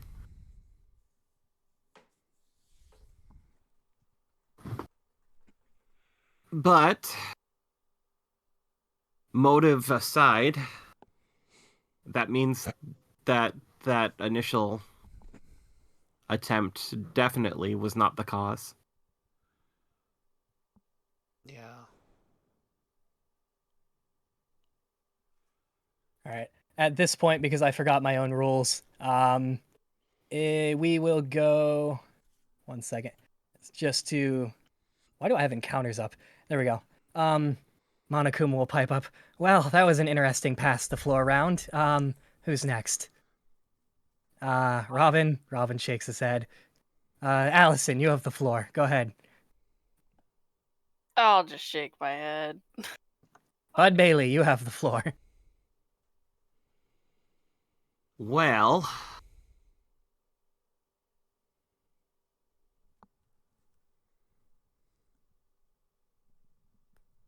gets lost in thought.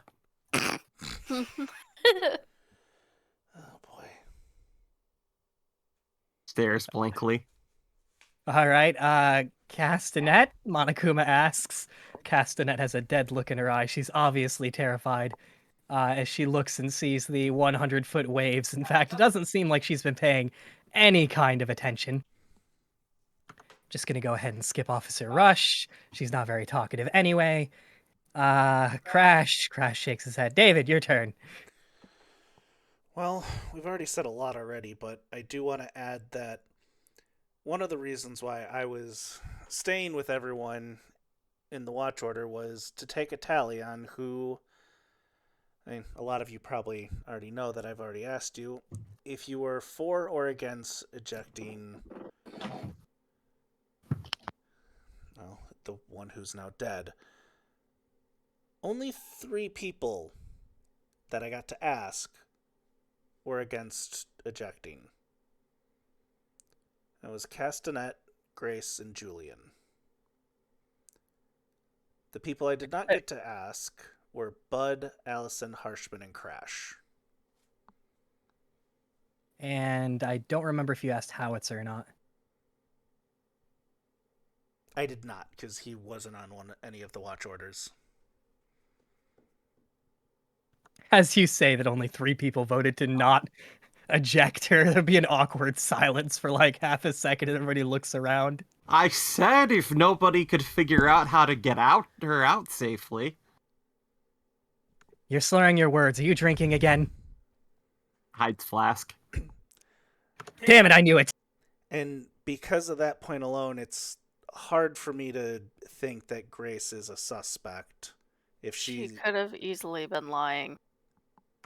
Yeah, I wouldn't take her at the weight of her word, to be honest. And I Especially if someone was planning on doing something, wouldn't they say that they were not going to? Yeah, to take suspicion off. Although I don't know why, if it was her, she would plan. There seems to be a lack of motive. But at the same time, for the sake of, I guess, drilling everybody we can. Wouldn't everyone have a motive, though? Oh, yeah, I guess the whole not dying part. Well, I mean, that's also why we were going to take a vote when it came time if we weren't able to fix it, and if we were going to eject or not. Yeah, that was kind of what I was referring to. I mean, theoretically, we kind of weren't really in any danger. I mean, worst case scenario, I assume most of us would vote to just eject her before any damage happened, and the rest of us would go living on carefree. So, whoever did this had some kind of motive beyond that. yeah, perhaps one that was a little different.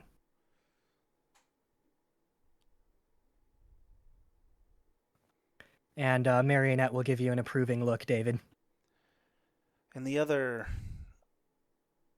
reason I find it hard for Grace is she was dealing with bleach in her eyes all day. I mean, I don't really think she had to see too much, but yeah, that is true. Yeah, kind of hard to do any sabotage or killing if it's hard to see. I suppose. I mean, it's not like she was shooting guns or anything, but... So what do we think the nature of the sabotage was? There was a vent there, but is there another button that could have been pressed? And Bud, you looked at the console. It didn't look like there was any other... I didn't know what the buttons did. Did you press any of them? From what I could And tell, blow this entire place up? From what I could tell, nobody touched any buttons. Magnus. Yes. Since you have been digging around, you know what the buttons do, right? Sure. I'm a scientist. I always know what the buttons do. Is it in the owner's manual? There are no buttons in the owner's manual. It's just paper. Not a very good manual, then.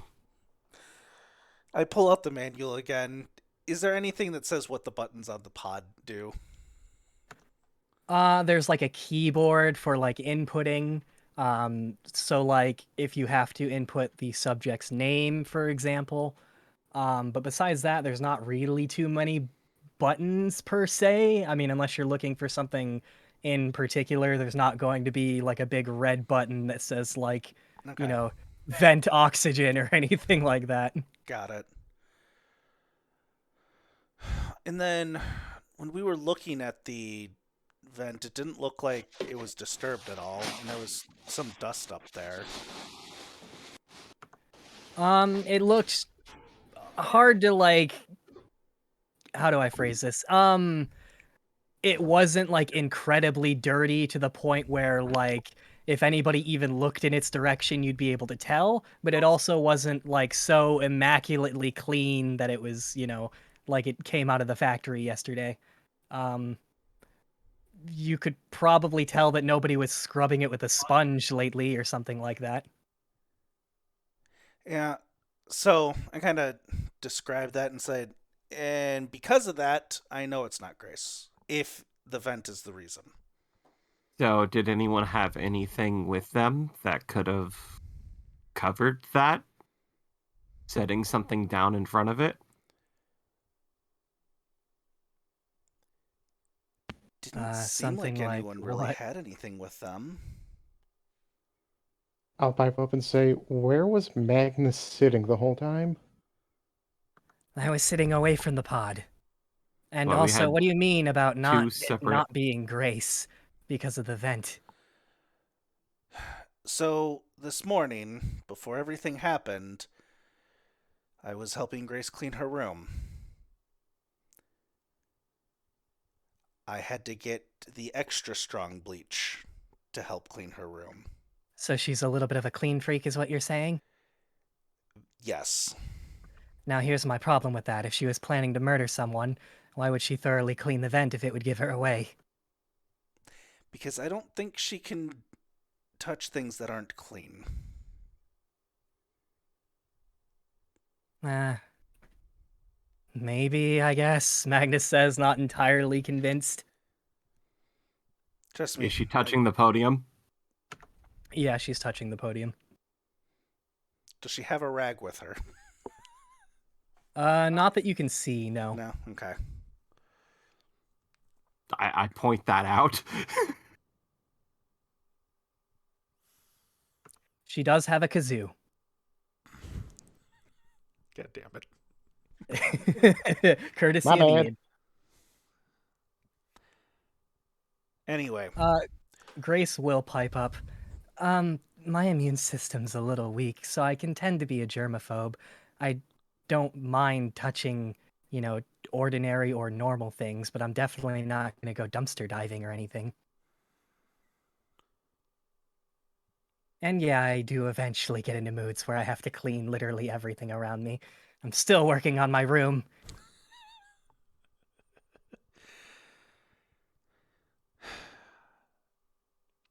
well, that's all I have at the moment. I do think we have narrowed down our list of suspects.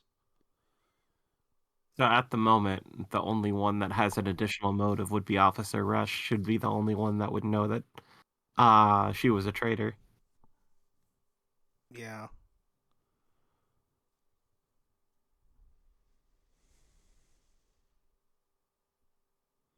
Officer Rush will speak up. Actually, I could not have murdered her this time. Please explain. And the reason for that is, as I told you, my programming deems that I protect all of you. And sure, the first time that got a little twisted because I didn't have any other option, but as was already pointed out, there was no reason for me to do anything. Because, as the clock ticked down, chances are she was going to get vented anyway. I wouldn't I wouldn't go overboard if there's a solid chance she was just going to get vented anyway.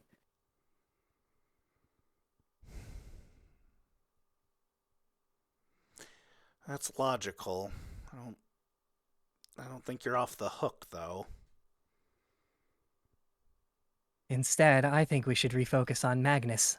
I mean, he was the one making changes with the monopad. Maybe he accidentally pressed something.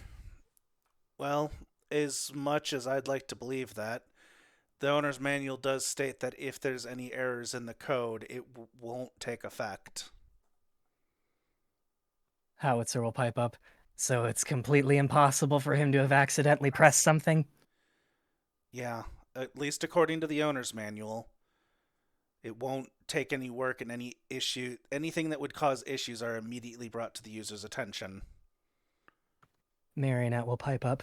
So it sounds like we have a theory as to how the murder was pulled off then. I guess we should really focus on motive if anybody has any. But I don't really know. I'm not really good at reading into people's motives too well. I mean, how would we even go about that? It seems like we all just met a week ago. David, just because you were the only one there the entire time, did anyone sit in front of the vent at any point? Maybe their back pressed up to it? Maybe. If that's what you're trying to remember, you would know that Marionette had her back pressed up against it as she was sitting down. Fantasia was leaning against it. Grace was leaning against it. I think Juliet was on the footlocker the whole time, and Julian, I think, was watching Now, Magnus. I think it's Grace. when you say they had their back or leaning against it, now that we know where the vent is, would they have been anywhere close to the vent? Probably all of them. It's right there on the front. So yeah, pretty much whoever I just said. So They all Marionette, would have been close to Fantasia, it. Grace, Juliet, the four people that we originally thought. So that's still Fantasia and Grace. Between the two, I'm more likely to suspect Grace. Why? Howitzer will pipe up. She seems like. I've been trying to be polite because of my talent, but I feel like it needs to be said at this point. Grace is pretending to feel a lot of grief right now because she's mad that she's not the center of attention. She's a little bit sad about it, but that's been her goal this whole time, is to have attention on her. That is entirely not true. I was devastated, Grace says. That's a lie, and we both know it. And you can tell that just by looking at someone, I assume. I am the ultimate empath. I was just as devastated as everyone else. I was even crying after. Just another thing you created to get the attention back on you.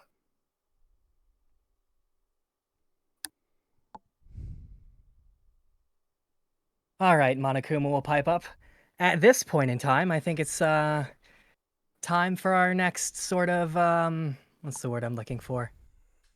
I'm bad at explaining things. However, he pushes a button, and a seat pops up in the middle of the room. So, like in the middle of all your podiums, a seat pops up, and Monokuma goes, "I present to you the hot seat. There's nothing in this world a good old-fashioned interrogation can't fix. So I like to call this phase of the trial the hot seat. As I've said, you'll all vote for one person, and that one person will come on down. And you'll all take turns drilling them." I probably should have phrased that differently, but you know what? I'm gonna leave it like I said. And Question: mhm. do we only get one person in the hot seat, or can we have multiple? I suppose if you're quick enough, I'll accept more than one. The plan was for only one, but I suppose if you want multiple.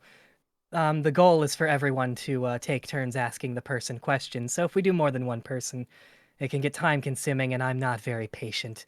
But I suppose I'll allow it on certain occasions. Fair.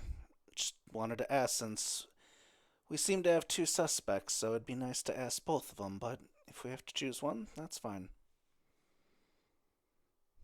Um, you'll notice a sort of screen drops down in front of you, and it looks like some sort of voting mechanism.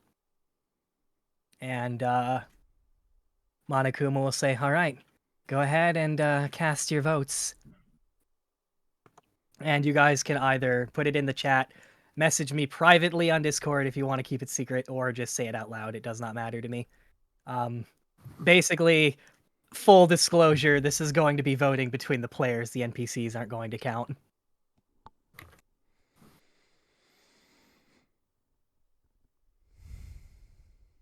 Okay, that's 2 votes in.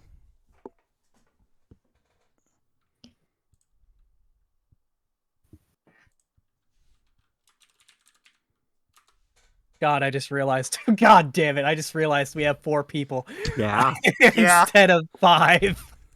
Fuck. What, did we get a tie? That may or may not be the case. Yeah, something I was completely unprepared for. Okay, that fixes things. All right. All right, so the screen begins spinning through all the faces of everybody.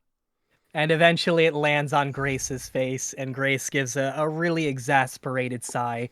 She steps down from the podium and makes a big sort of physical body language fuss type of thing about sitting down in the chair in the center of all of you. All right, ask away. And Monokuma will look towards you, Allison. We'll start with you, Okay. and we'll go clockwise.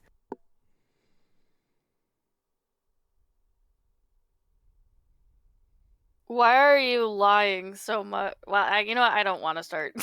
No. I said what I had to. Interesting first question. Do you have any others? Are you talking specifically to me? No. All right. That was Grace talking to you. So you're passing, I assume. Hmm. All right, we'll go to Bud Bailey then. So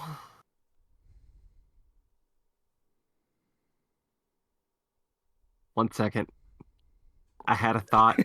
It's fine. It's fair. I too sometimes have thoughts. Okay. All right.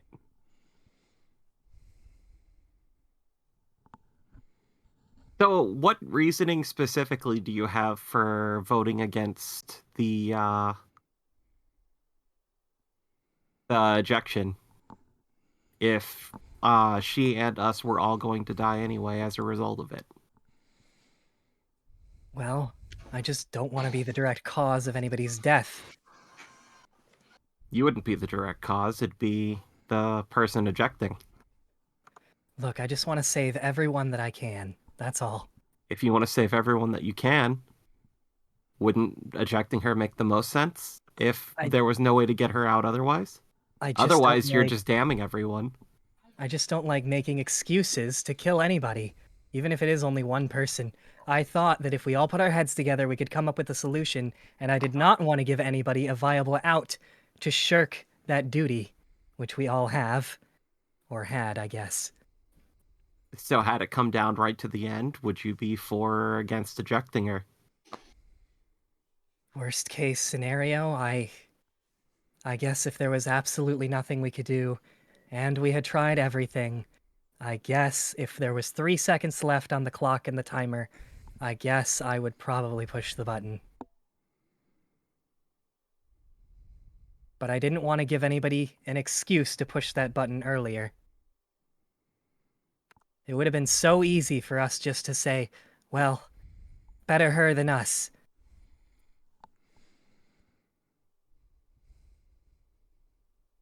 That's my question. Okay. Moves on to Castanet. Castanet still looking like she's about to vomit as she's looking at all the waves.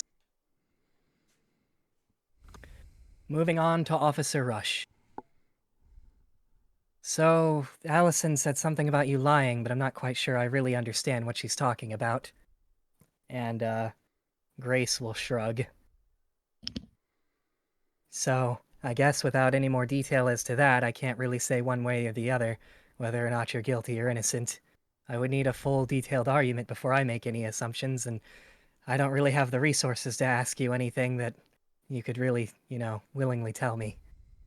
That would help clear things up. I'll pass. Moves on to Crash. Crash passes. And David, it's your turn.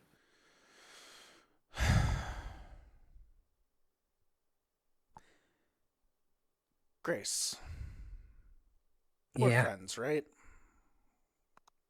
I hope so. So, why is Allison saying you're lying? I want to trust I everyone. I So, assume she's desperate and looking for someone to pin the blame on.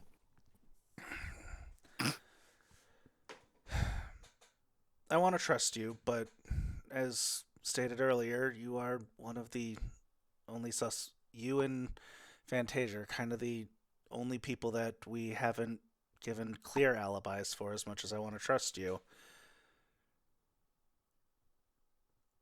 Okay, then trust logic. I don't have anything on me that could possibly have done, well, whatever it was that killed her. Blocking the vent, I guess? So you have nothing in your pockets. I have nothing in my pockets. Nothing I on have you. I have ballerina clothes, which you didn't see me take out. I have a friendship bracelet that you gave me. I have a kazoo, I have my monopad, and obviously the clothes I'm wearing. I don't have anything else. Not even a backpack? My backpack was on me the whole time. Does she That currently vent have her was backpack on low. her? Yeah, she does. Okay. That vent was low. You never saw me stoop down like Marionette did. How did she know that? I thought someone had mentioned it. If not, then strike that, I guess. Okay.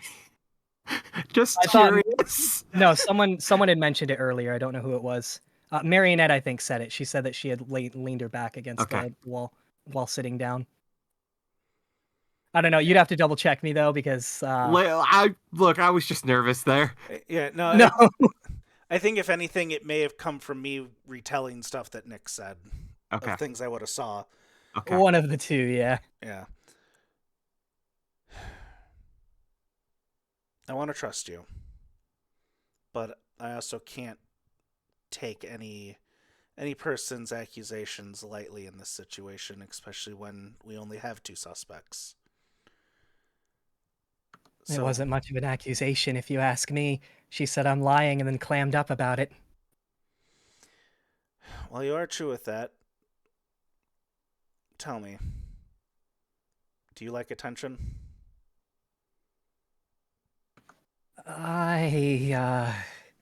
She seems to falter for a moment. I guess I do get a rush out of it. It's honestly partially why I love being a ballerina so much. Being on stage, everybody loving and adoring you. That's the part I like the most. People loving and adoring me. Honestly, that's why I became a ballerina. I mean, I was always a prodigy, don't get me wrong, but if it wasn't for that, I wouldn't have stuck with it.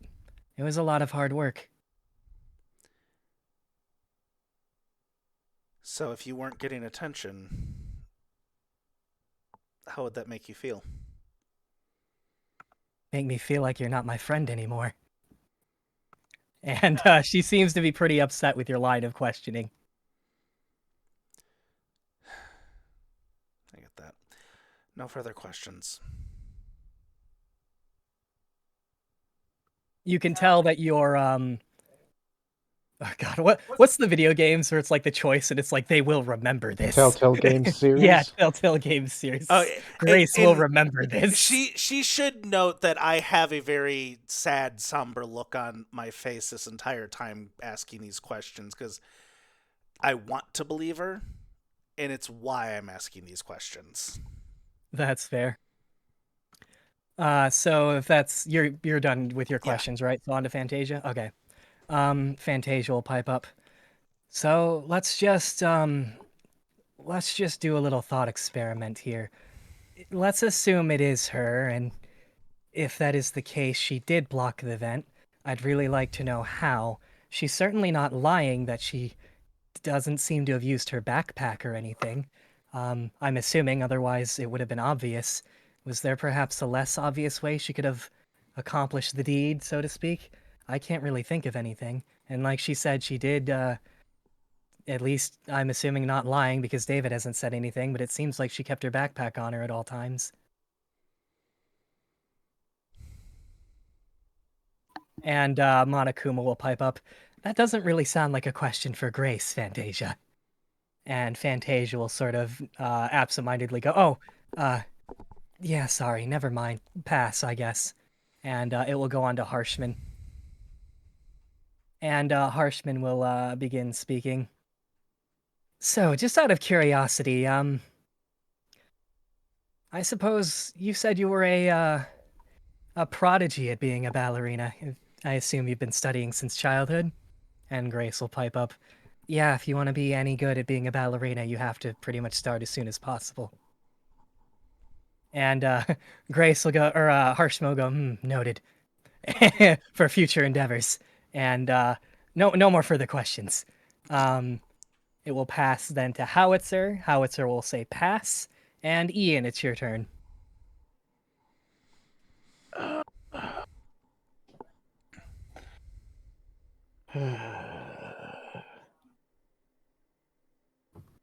Give me a moment. I'm full retard right now. No, take your time, says Grace. That was out of character, but thank you. That's fair.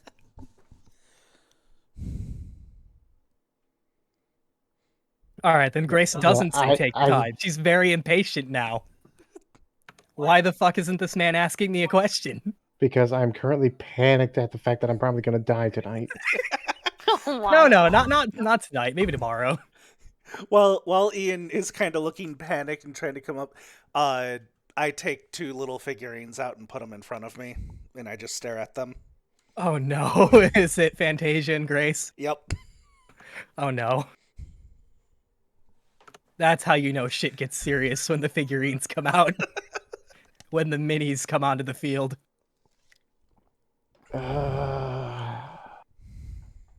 I can't think of anything, so pass. All right, you pass. Julian passes. It gets to Juliet's turn. "Yeah, I have a question." Grace nods. "Why don't you love me, Ian?" God. I mean, I'm just saying, I'm practically the perfect woman. He said he likes dicks.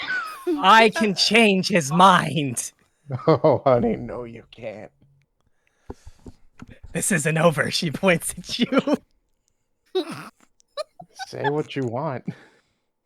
Look, I get it, there's some attractive guys here, but you're mine.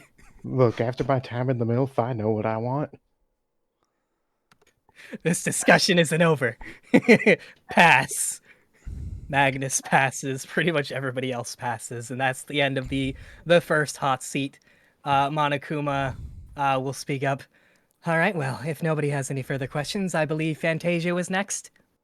And they switch places. So Fantasia's now sitting in the middle, and we'll start off with Allison again. Yeah, why can't I get a read on you? Get a read on me? What do you mean? I get that you're like... What was her exact talent? Hold on. Ultimate Confidant. Ultimate confidant, but like, whenever I try and get a read on you, all I feel is that I can trust you, that I could tell you anything. I don't know. Is it something you want to talk about? No. Okay. Did you have any other questions? No, because I don't really. You were with Castanet, right? Yes. How much were you like comforting her? Like, were you comforting her the whole time? No, I was guarding the pod. I was giving her a lot of space throughout most of it, but there were also times where I had to make sure she wasn't going to puke and choke on her own vomit. She was in the fetal position next to Magnus most of the time. Yeah, because she's been scared. No further questions. Okay, we'll move on to Bud Bailey. So you said you're like a therapist, right? Yeah, actually, that's the the career track I want to go down. It's pretty much a huge passion of mine. So you're all about everybody's mental states? If you're asking if I have any information as to people's mental state, No, no, no, not no. so Just much. that's your you're all about making people feel better about certain situations? Yeah, exactly. Like right now, I'm trying to help Castanet overcome her. I still don't know why, but her fear of water. Or possibly an entire group fearing death? Like a group therapy session? My sessions tend to be more private, one-on-one. I believe that in order to spill your deepest, darkest secrets, there really shouldn't be more than 2 people in the room. Just as an additional motive, as a general thought. Don't want to rule anything out. No, I'm not one for group therapy sessions, if you're asking. Though I do hear Ian enjoys group therapy sessions, from the sounds of it. Gives thumbs up.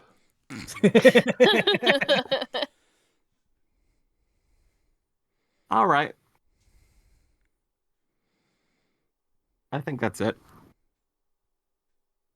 All right, you pass. Gets to Castanet's turn. Fantasia asks Castanet how she's doing. Castanet begins drooling out of her mouth, not paying attention to anything. Gets to Officer Rush's turn.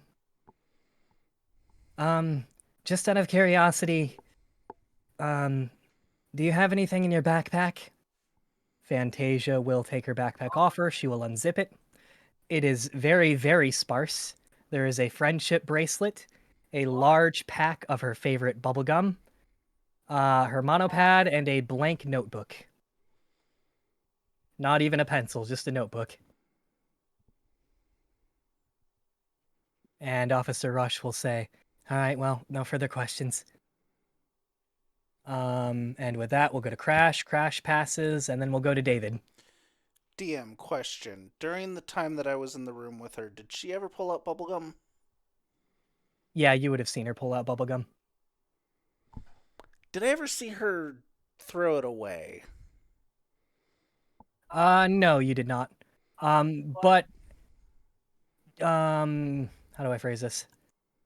God, how do I phrase this? You would not have seen her throw it away, but you also don't really see any trash cans either in the room.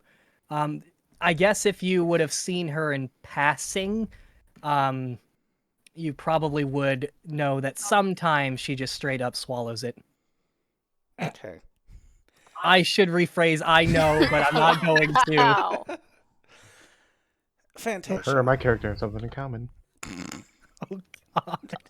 Oh my god. Yes, says Fantasia. You chew bubblegum a lot, right? Yeah, in fact, I get extremely upset if I don't have my bubblegum. So while we were in the room, what did you do with the bubblegum when you were done chewing it? Well, when I went down there, I had a fresh piece in my mouth. I then put another one. I usually get to about 3, and then I tend to swallow it. You know that's not very healthy for you, right? Yeah, so I hear, but I'm still alive and kicking. Okay. I've only had surgery for it once, so, I figured that's good. Noted. So, as a therapist, what do you make of this entire situation? Extremely traumatizing, and I might have a lot of work to do after this. How do you feel knowing that it's currently down to you and Grace? A little bit shell-shocked, I guess. It hasn't even set in yet. Ironically, to me, of all people, that I saw a body not too long ago. It's funny, when people come to you and they tell you things like that, and you're supposed to tell them that, I understand what you're going through, even if you don't, and now I guess it almost seems like a cruel joke. Then, last question. As a therapist, what do you make of Allison's accusations? Um, well, I don't know either people well enough to say. I will say that there are instances of people having various personality disorders, um, especially dependent on their upbringing, um, where you could get something like, I assume, what's being said about some kind of need for attention.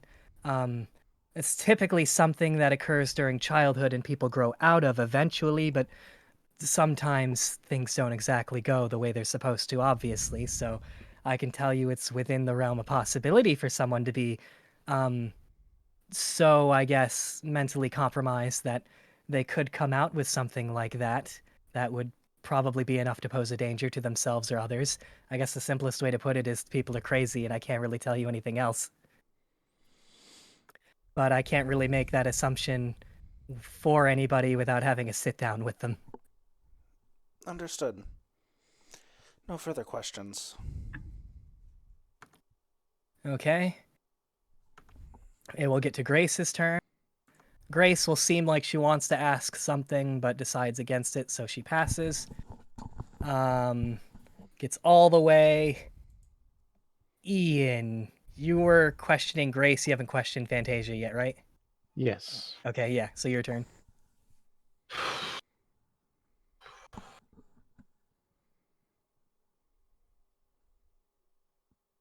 Well, first and foremost, I would ask, do you have any advice for how I deal with her? And looks at Juliet. Well, if I could direct your attention to the Sleeper Pod owner manual, says Grace. I believe there is a similar situation. It says, "Why won't that girl at the coffee shop realize she loves me?" And she's looking towards Juliet as she says this. Juliet, I believe this applied to you. It says, "Take it from the experts. Sometimes you just need to accept the cold hard truth that Ian, in this case, isn't interested. Instead, try making this into a positive experience by analyzing your own shortcomings and inadequacies and improving upon them. There's nothing more attractive than constant self-improvement." And Sorry, you said Grace said this? yeah, Grace, as she pulls out her monopad and begins reading the sleeper, because everybody got a digitized copy of Grace the. said Yeah, this? but why is Grace saying that when Fantasia's the one being questioned? Right, my bad. Sorry, I forgot who was in the chair. I was just trying to Fantasia. figure out if she was like jumping at a random chance to get attention. Um, no, Fantasia would have said that. I forgot Okay. who was in the chair for half a Okay. second. Look, your DM is breaking and barely holding this campaign together with string and tape. Sorry for breaking part of it, but it was No, hilarious. that was my fault. Did you have any other questions for Fantasia, the one in the hot seat currently? I honestly can't come up with anything. She nods and Fantasia looks at you. You seem to be a very indecisive person. Yeah. Have you thought about what direction you actually want to take your life into? Or perhaps do you realize that you, and only you, are the one that has control over your life? The only power that Juliet has over you is the power you give her. What? How I'm do gonna. I deal with the fact that she's going to try to kill me, probably? That's a good question, and one that we can work on together if you set up a therapy session with me. I love her so much. I would be more than willing to walk you through a comprehensive step-by-step self-improvement program. That's for both of you, by the way. She points at you and Juliet. Eyes go wide. I'll consider a one-on-one. All right. Did you have any other questions? I was I can't. 100% waiting for Nick to say, "You just put yourself in more danger." Actually, Fantasia will pipe up. You know, I have been thinking about offering couples therapy. But my boy's not around down here. Juliet looks over towards you. Oh, she wasn't talking about anybody but us two. Why would we be a couple? I'll tell you when you're older. Also, Ian, whatever boy you're Yes. thinking of, I don't think they're alive anymore. Yes, I'm well aware. Okay, just Oh. making sure. Are they in the All right. backpack, Ian? We'll talk later. Oh. Oh God, me looking at half the stuff that Ian has in his backpack. All right, did you have any other questions, Ian? No. Julian will pass. Gets to Juliet's turn. She thinks about asking something, but thinks better of it. Pretty much everybody else passes. With that, the seat will sort of retract back into the ground. Fantasia will take her place. And Monokuma will say, all right, well, I think we're nearing the end. From this point on, it's free discussion, so go crazy. So, Grace, if it's down between you and Fantasia, why didn't you ask Fantasia any questions that might clear your name? I couldn't really think of anything, I guess. I You don't know couldn't what think to of any way ask. to clear your name? I guess not. I just don't know what to ask. I'm not the investigative type. I'm a ballerina.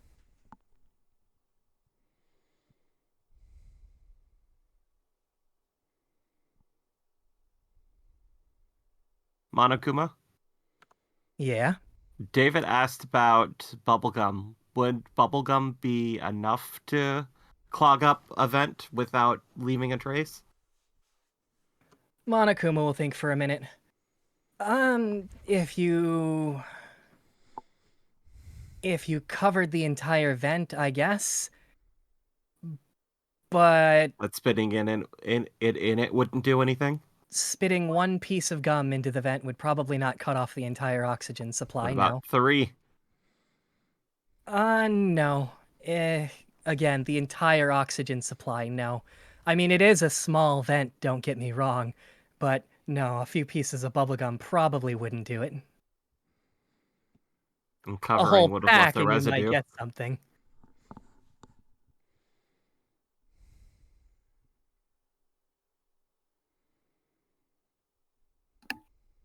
David, Yeah.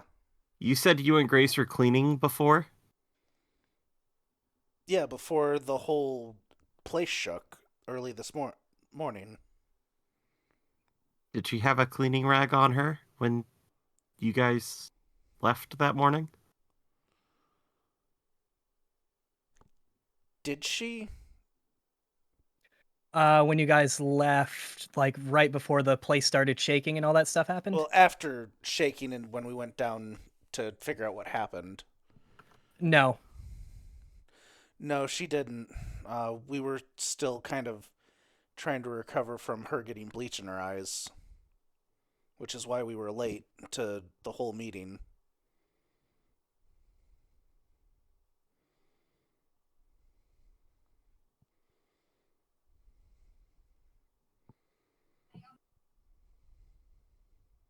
Anyone else have any ideas on what could have covered it? Where exactly is the vent positioned on the pod? It's about a foot off the ground. Could someone have literally just leaned against it? With their back, it wouldn't have been that high. It's only a foot off the ground, right? That's only Yeah, like... but if someone's leaning backwards, that's like their upper or their middle back. It would have been a little less, perhaps, than probably right a little less than knee height, so maybe like half knee height. Like it would have been pretty close to the ground. It would have had to have been there for a significant period of time, too, because there would be air in the vent for a little bit until, it ran out. Mm-hmm. Like you'd have to imagine at least an hour, probably. Yeah, Maybe but our not an watches hour, are but 4 hours. maybe not an hour, but 10, 15 minutes, maybe.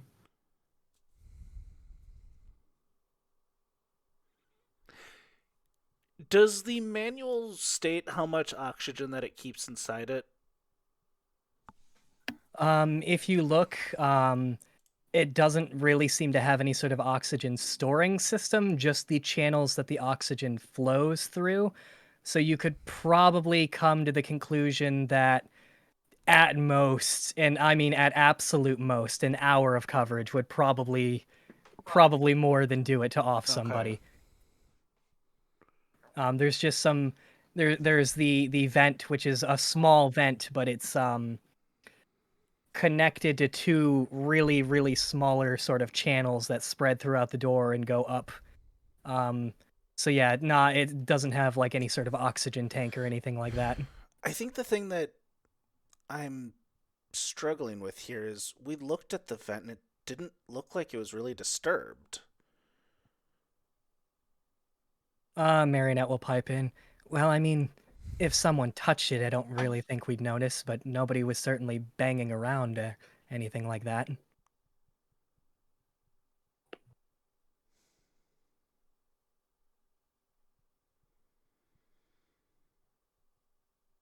Though I suppose until we figure out how the vent could have been covered, I think we're pretty much stuck.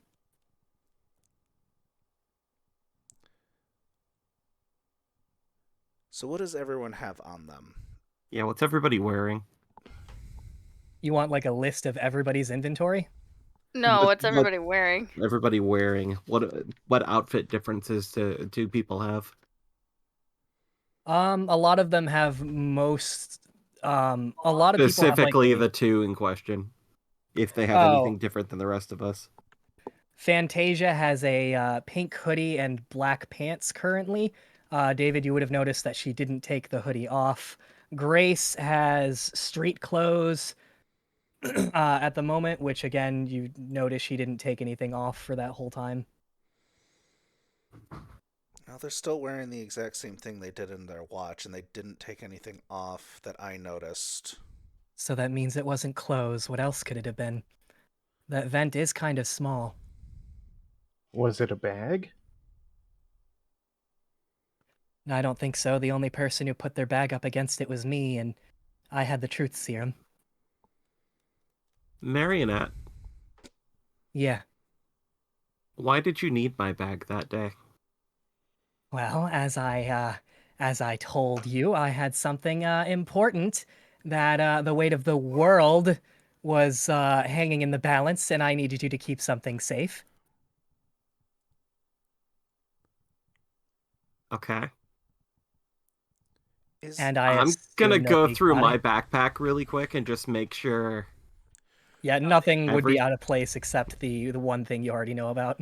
All right.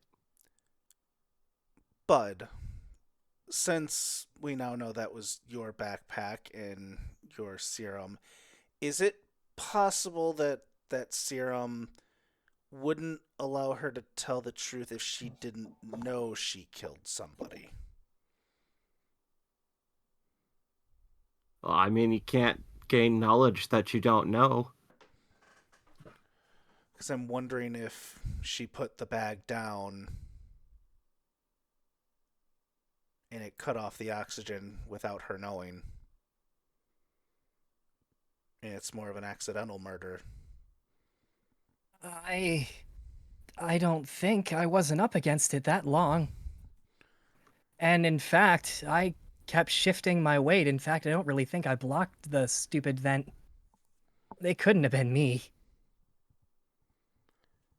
I don't want to rule out any options if anything is incriminating at this point. I didn't really put my full weight up against it, so I shouldn't have been blocking it at all, and I had bathroom problems. You did. But that was also I ran near into her in the bathroom. that was also near the end of the shift. Yeah, I suppose it wasn't too much longer than the truth serum, though.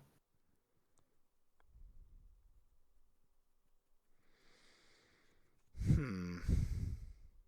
So when did she sit down in front of it? That would have been early on, right? I thought Well, that was it was a little later than that. Denzel had come around, or Denzel, fuck. Julian had come around, and he was poking at things, and I was watching him. The only time I really sat down was immediately when I started looking through Bud's backpack, and I drank the truth serum. So the backpack would have been in front of you then. Actually, yeah, I guess now that you mention it. Yeah. Was she swaying at all, David? It was pretty potent alcohol. Was she swaying? She was blasted. Yeah, she was. Sorry for doubting you, but this was very important to know. I'll forgive you since you kept my, my most prized possession safe. All right, so we're still just down to the 2. So if it wasn't a backpack and it wasn't clothes, what else? What could we possibly use to cover the vent? Assuming, getting in the heads of someone who did this, let's say we were trying to kill her, how would you go about it?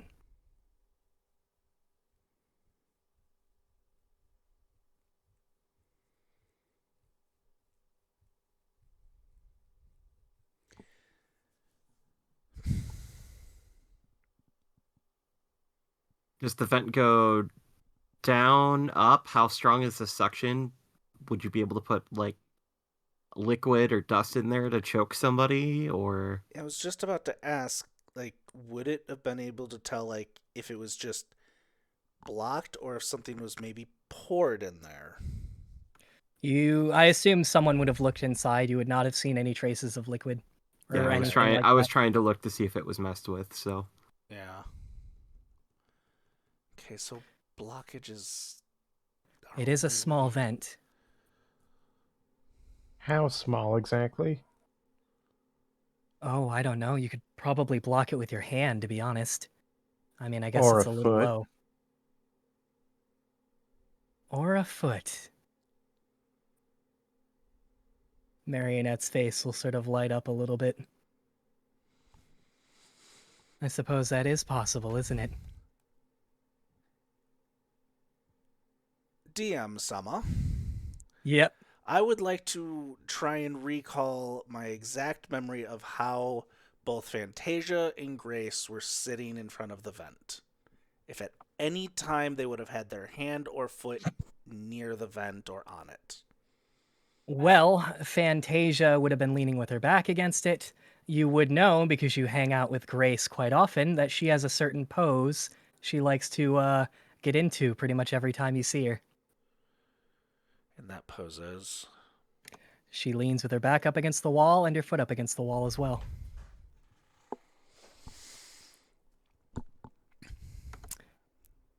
You've seen her in that pose quite a few times. Small enough for a foot.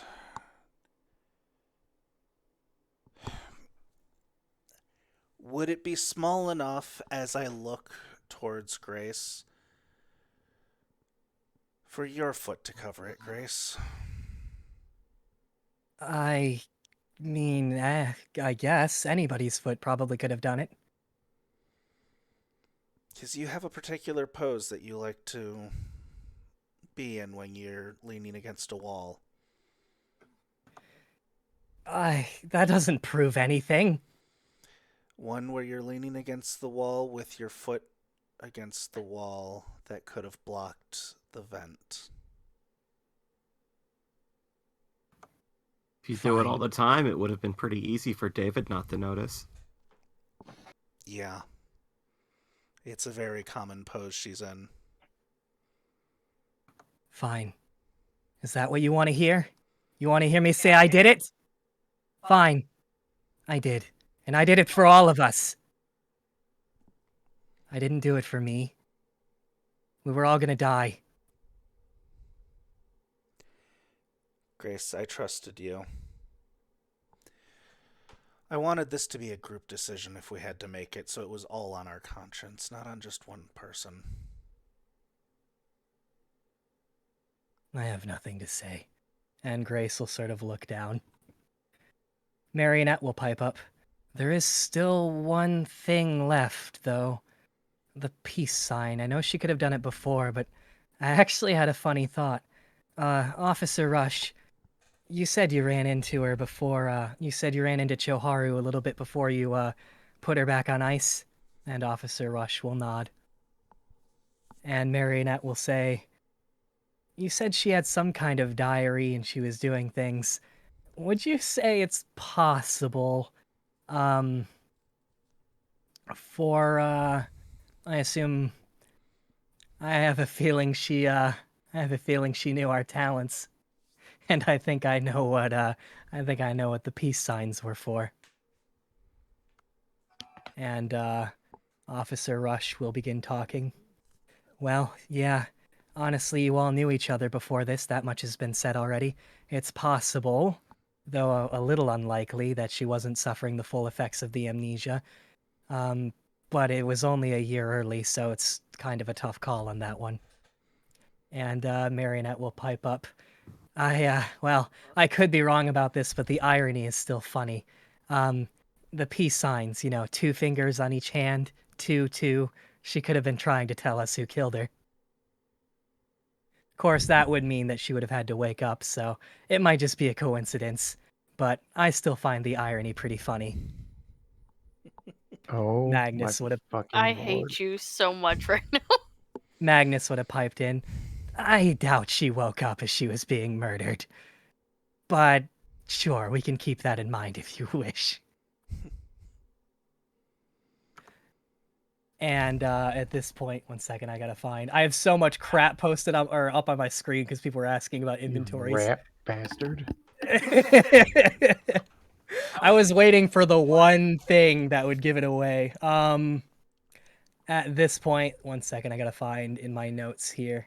I closed what I needed. Okay. So, as everything sort of winds down, Monokuma's voice will say, "Have we reached a conclusion? How about we have one of you go over the whole case, details, motive, and all. Once you've laid out what you believe to be the murder in its entirety from start to finish, we'll have ourselves a vote. David, how about you do us the honors? You're really gonna do this to me, huh?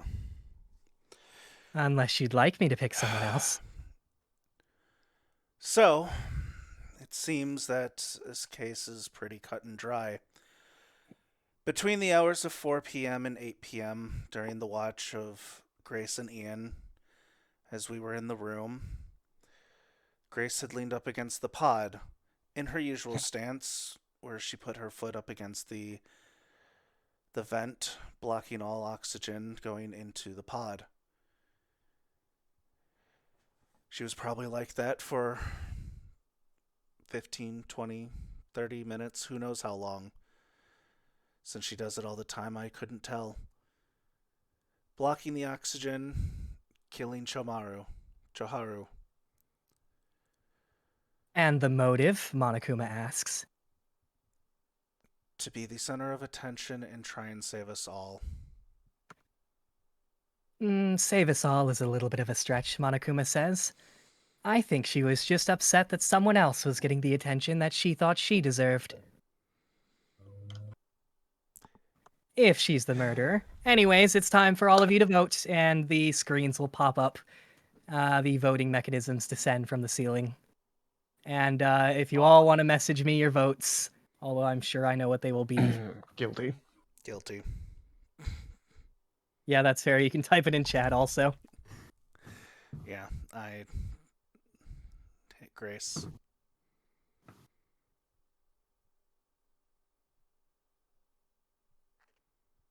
All right, As- so As I do so, I take out a small little thing of red paint and just start covering her mini in red.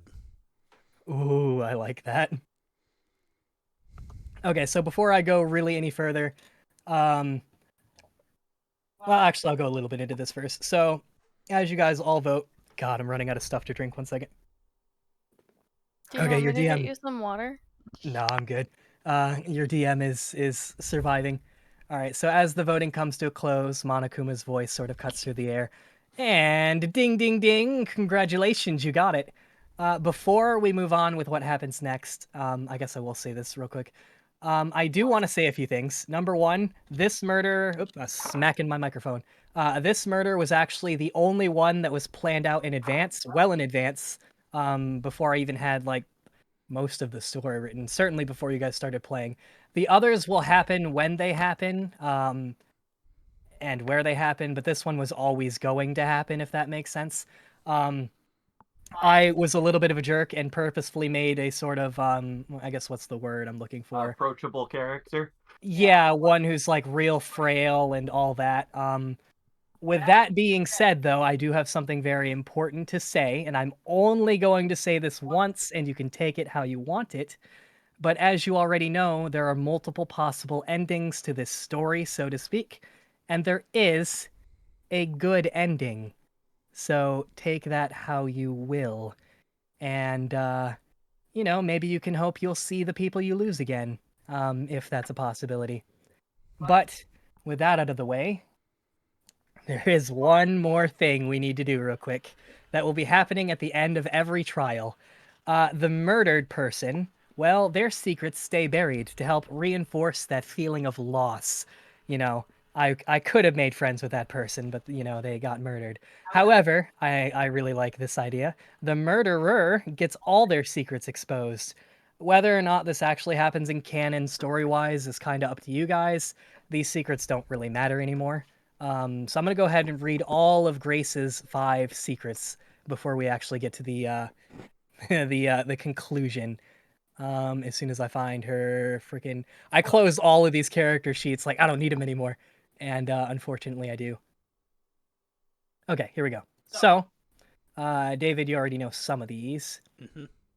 So, secret number 1. My greatest fear is losing my youth, beauty, and grace. I can practically feel my inner treasure wither with each passing day. Secret number 2. Not only am I physically frail, my immune system is also weak. Because of this, I can tend to be a germaphobe. Secret number 3. I am such a clean freak that sometimes when I get into the mood, I will clean until my hands, knees, and feet bleed. The smell of bleach literally soothes me. Secret 4, and this is where things start getting a little more drastic. I often daydream about a world where I am worshipped as a soothing respite from a world marred by filth and violence.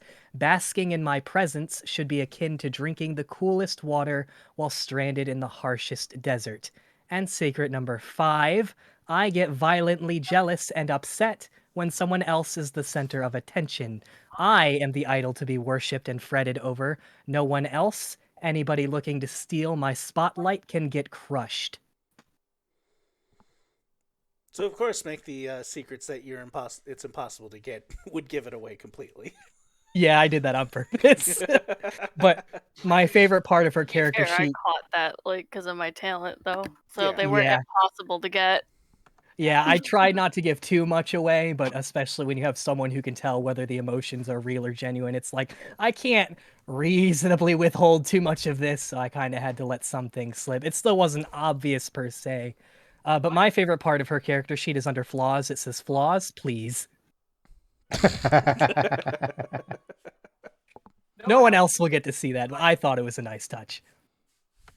Okay, so with that in mind, like I said, just keep what I said about the good or the bad endings in mind. Know that the good ending is going to be hard to get, so you guys are going to have to be on your toes. There are multiple bad endings, some good endings, obviously. With that, however, I'd like to set up a scene real quick. So, Grace's eyes tear up. This might be the first real emotion she's displayed since any of you have met her. The weight of her guilt is more than enough to force her empty gaze towards her feet. She solemnly looks up towards you, David. She attempts to crack a half smile before asking you a surprising question. Hey, I know you probably don't want to ever talk to me again, but can you make me a promise? What is it? You have to keep this one no matter what. It sounds like I'll basically be under house arrest from now on, so just promise me that no matter what happens, promise me you'll come visit me. At least once. I want your word. Until then, until that day comes, I'll work on changing, I swear. Her voice cracks and tears start to flow freely. I swear I'll become a friend that you can be proud of. Sure. A few more Promise. moments of... Alright. Sorry, I cut you off a little early there. A few more moments of silence and acceptance goes by. There's some murmuring, obviously some harsh looks. Until Monokuma's voice breaks the energy of the room. All right, I hope you're all ready. After all, it's punishment time. And Grace sort of pipes up.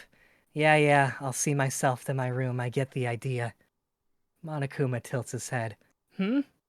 Oh, I had something very different in mind, my dear. Grace sort of stops walking dead in her tracks and sort of turns around. What do you mean? You said earlier the killer would be locked up in their room. Monokuma pipes back. I said that the murderer would be dealt with just like how they would be before society collapsed, and then gave a singular example. You really think we're going to feed, house, and clothe you for 60 or more plus years in this economy, sister? Grace doesn't even have time to react before Monokuma pulls a lever, and a large, metal, arm-like apparatus grabs her by the neck and drags her off with lightning speed. Now, let's see our ultimate little ballerina put on the show of her life. And a large screen comes down from near Monokuma's throne, and I get to read off the very first execution. Oh boy. As you all begin staring at the screen, a sort of loading screen pops up briefly and then disappears. A screen of, I already used the word screen already. Blood red curtains cover a huge stage. A large crowd of well-dressed mono-bears sip champagne and dine upon delicacies, awaiting the main attraction. The room suddenly hushes, and the lights dim. An acrid, vaporous cloud of smoke fills the air, emptied from deep breaths taken on bespoke cigars. The curtains slowly begin to raise, revealing Grace, her blonde hair contrasting sharply with her stark white ballerina outfit. She gives a polite curtsy before moving into a beautiful swan-like rhythm of poise and artistry. The crowd cheers and begins throwing the reddest of roses. Grace begins dancing, and a few more moments go by. She suddenly seems to wince as she steps on one, a thorn burying itself deep. Suddenly, from high above, it begins raining roses, at first tens, then hundreds, then thousands, until Grace is buried beneath a hill of adoration. A few more moments go by, and eventually a hand bursts out, covered in lacerations and bleeding profusely. Grace attempts to pull herself out, and makes it about halfway before expiring. Her white outfit stains several shades of red, her once shining blonde hair now dull and void of luster. And that is the first execution. As everybody looks on in horror and shock. 1 second, Allison's waving at me.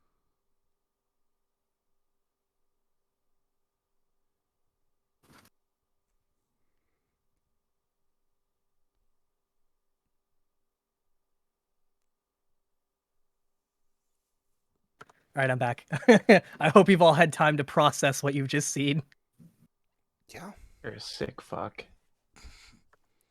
After the brutal execution, there's some screams of rage, some screams of helplessness, and also somehow at the same time, an air of silence, which is then pierced by Monokuma's unhinged laughter until he finally speaks. Man, you guys took the first motive and ran with it, didn't you? Glad to know you're all so willing to off each other to save yourselves. That's going to make this killing game of mine a lot easier. What do you Killing mean? game. Killing game. Oh, yes. You see, life is full of hard truths, and I think it's time I shared some with you. The state of things is this. That power draw, that's still happening, thanks to the virus Miss Mori introduced. This Habidome's a sinking ship, so to speak. Oh, but there is hope. Somewhere in an undisclosed location is a submarine with a certain number of seats. Now, obviously, those seats should only go to the strongest and most capable. To tackle this problem, I've invented the killing game you're all taking part in. I'm still finalizing the rules, so stay tuned. They'll be delivered to your monopads after I've finished. So until then, take a breather and hype yourselves up. Enjoy the free time you'll have. After all, you don't know quite how much time you have left, do you? And if we don't get down to the number of seats available in time, well, I'm afraid I just wouldn't live with myself picking favorites. So you'll all die.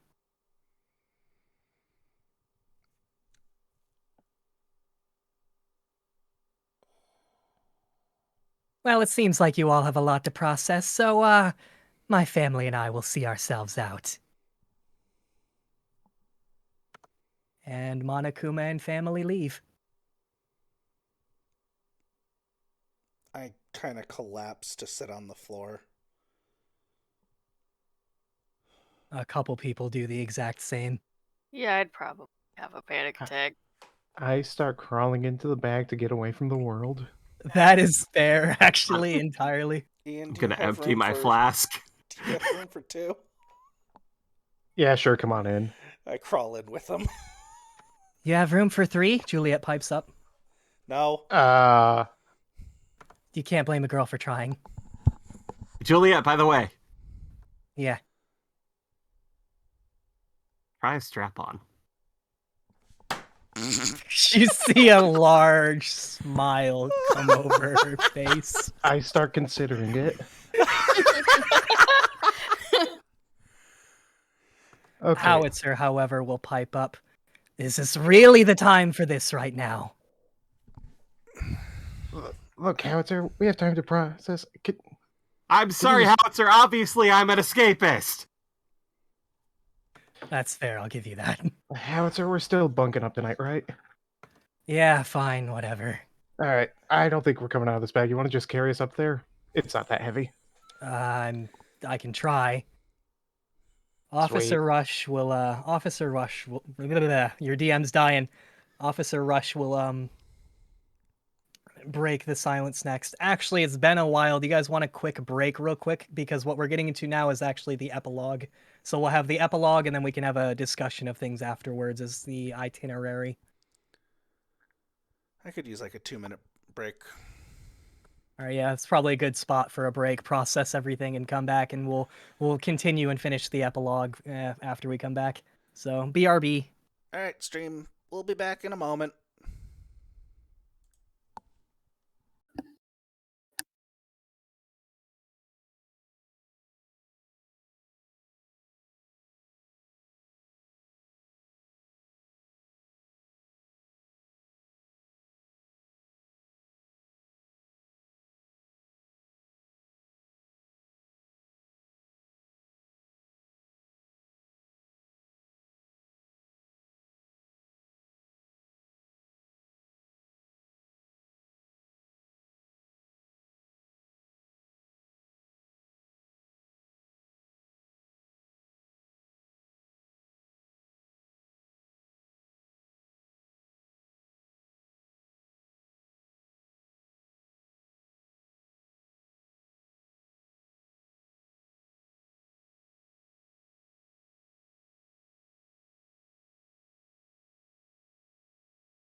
All right, chat.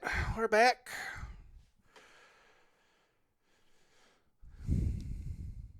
Big feels all around.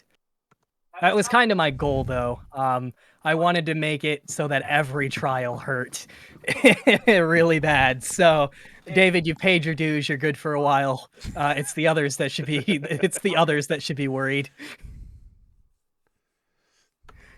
But with that being said, we are almost done. There's a little bit of an epilogue and then just discussion time.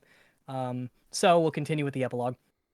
So, Allison, you would have dropped immediately for reasons that you know of already.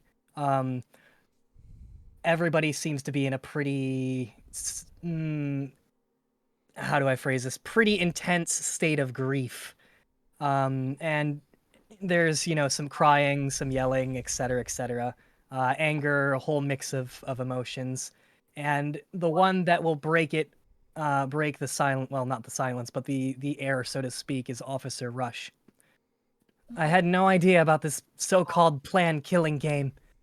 I knew that our habidome had been electronically compromised, and I knew who did it, obviously. If only I would have been a few moments quicker so I could have stopped her from plugging her little USB thing in, whatever it was. None of this would have ever have happened. But now I think I know who destroyed the other mono police bears. I just don't know how he did it. I understand if you all hold ill feelings towards me. However, I'm gonna make it up to you right now. I'm gonna call Monokuma over to the South District, and I'm going to dismantle him. After that, we'll find wherever this submarine is. We'll find a way to get all of you safely out of here. Right now, I'm going to kill Monokuma. Before that, where did she plug in the electronic device? The same outlet that Monokuma had when you all woke up together. I watched the footage is how I know. Where did she get the electronic device? I have no idea. And do you know what her talent was? No, I don't. But as far as I know, that device and I think it was a diary she had on her are both in her footlocker. I don't know what her talent was, though. So there's no way we can open that footlocker without it.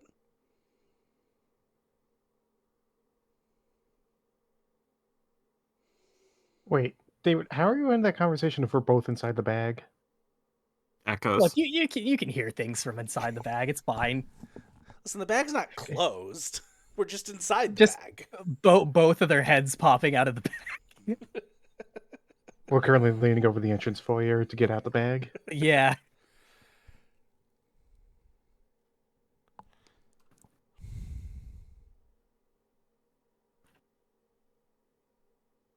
Well, I'm going to settle this. I don't know if any of you want to attempt to help. I think it would be too dangerous. I don't know exactly what he's capable of, but I'm going to call him to the South District and I'm going to dismantle him by hand. I'm assuming that concoctions would have nothing to help or harm either you or Monokuma, being robotic in nature. That would be correct. Before you go, is there any way we can find out what her talent is? Not that I know of. Maybe Monokuma should know, but good luck getting it out of him. I will ask if she wants any weapons to use on Monokuma. I think I'm good, she says. You sure? I got plenty to spare. I'll be fine without any guns. They're too slow for my liking anyway. Okay. And with that, she will run off. What are the rest of you doing? I think I'm waiting to see what decision Howitzer's going to make because I'm going to have to deal with it probably. Well, it sounds like there's going to be fireworks, and I'm all about watching some fireworks. David, And, hold on to something. Holding. He's gonna go, unless you guys are trying to physically stop him, he's gonna go watch. Do we have any idea if there's a limit to the number of guesses we can put into a locker? As far as you know, so far, no. There does not seem to be a limit.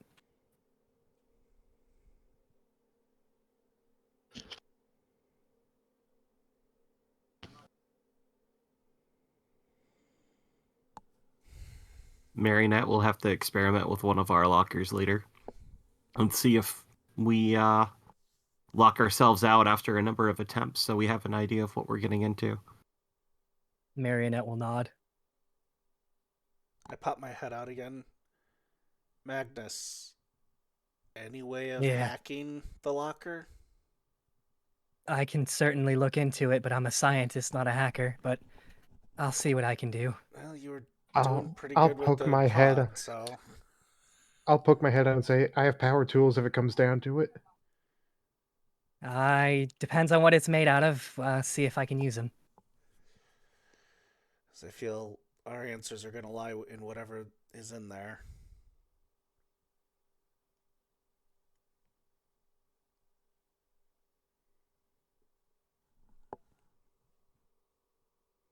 All right. Anybody else doing anything? I'm literally unconscious. Yeah, there is that. Fantasia will grab you and pick you up.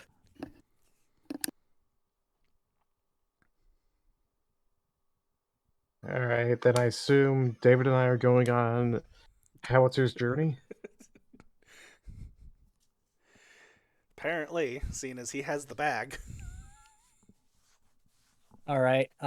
He's heading towards the showdown. He wants to watch it. Fantasia's taking Ellison directly to the living quarters.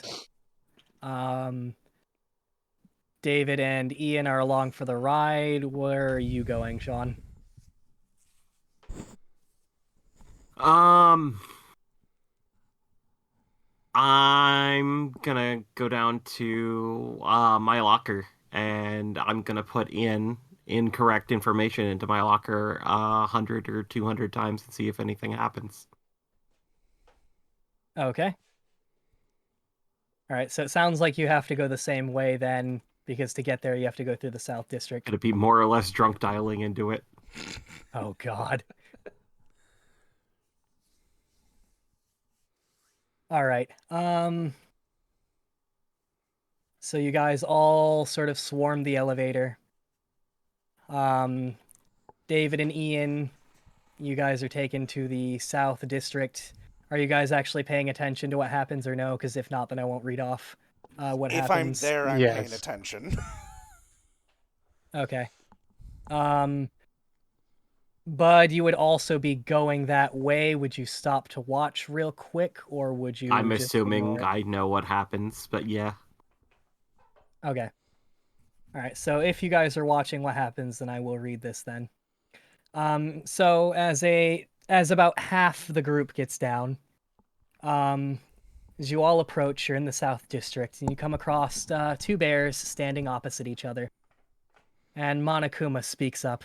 So, it's insubordination then. Mutiny.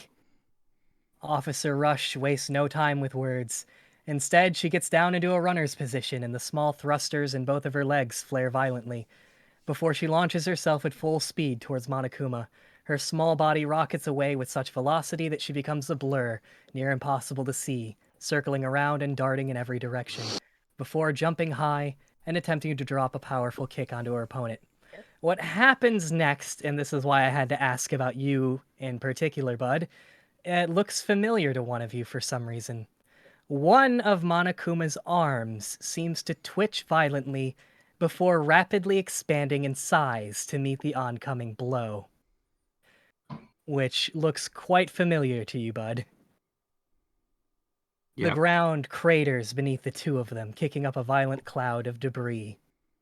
A few moments go by as the dust settles.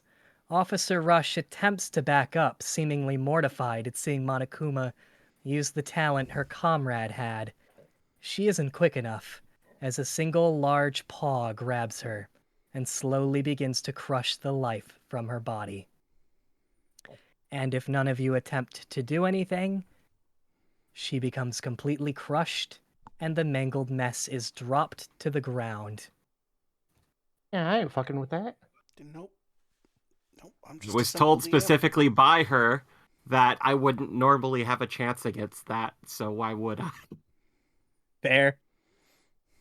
Monokuma says, sort of absent-mindedly. I hope this settles things. Though I did just think of a new rule to add to my list. Now, if we're finished here, I suggest the rest of you get some sleep. Since it's well past your bedtimes, I'll let you all sleep in tomorrow. Sweet dreams. And Monokuma will vanish. And do know that it's pretty late at this point because, let me just open up my watch order list. Let's see, the murder happened sometime between 12 a.m. and 4 a.m. Then you guys had the investigation and class trial, so Neat, sunrise, got it. Yeah. yeah, well, it probably happened. I don't know. You guys went like what, half of the way, so you could have found the body somewhere around 2 a.m. So it's probably around 4, Sunrise. 4:30 a.m. Yeah, probably. Let's be honest. With how long we probably would have spent investigating and then all the trial and all That's that, fair, yeah, it's actually. probably Yeah, sunrise. that's fair. All right, yeah. I'll just look at David and Howitzer and go, slumber party. I don't know if I can sleep, but sure. All right, and I've described things that are terrible, and that was beyond what I've ever described. Oh, you should hear some of the stories I got. I don't know if I want to. Probably Especially not. not tonight. Today.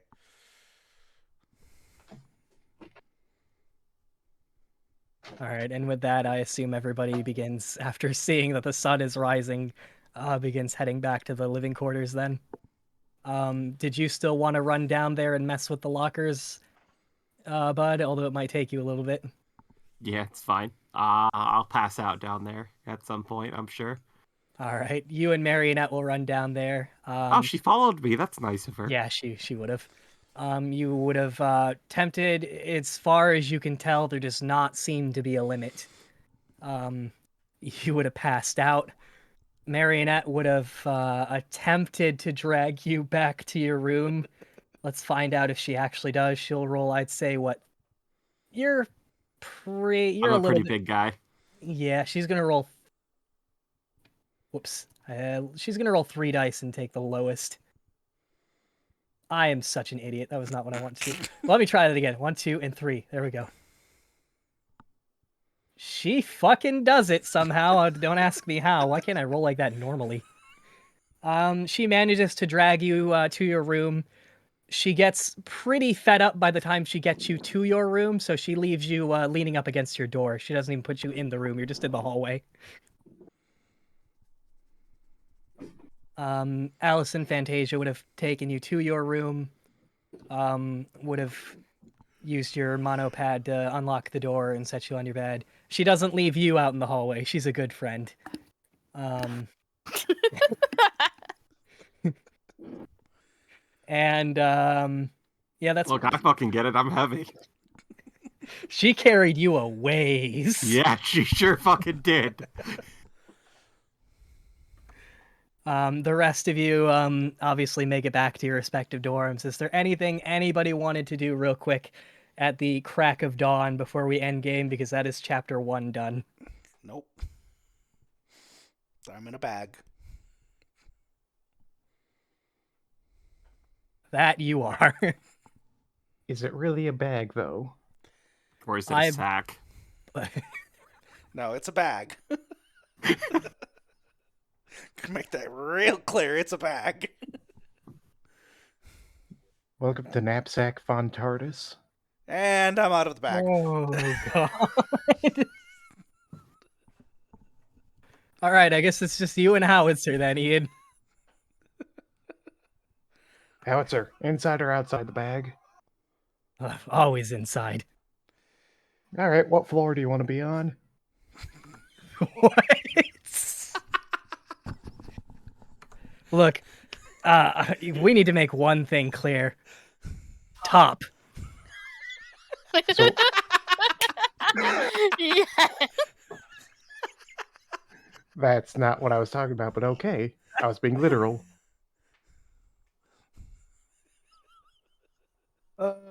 God. A first floor, he would have clarified. Thumbs up. Which is what the foyer of your grand interdimensional bag of holding.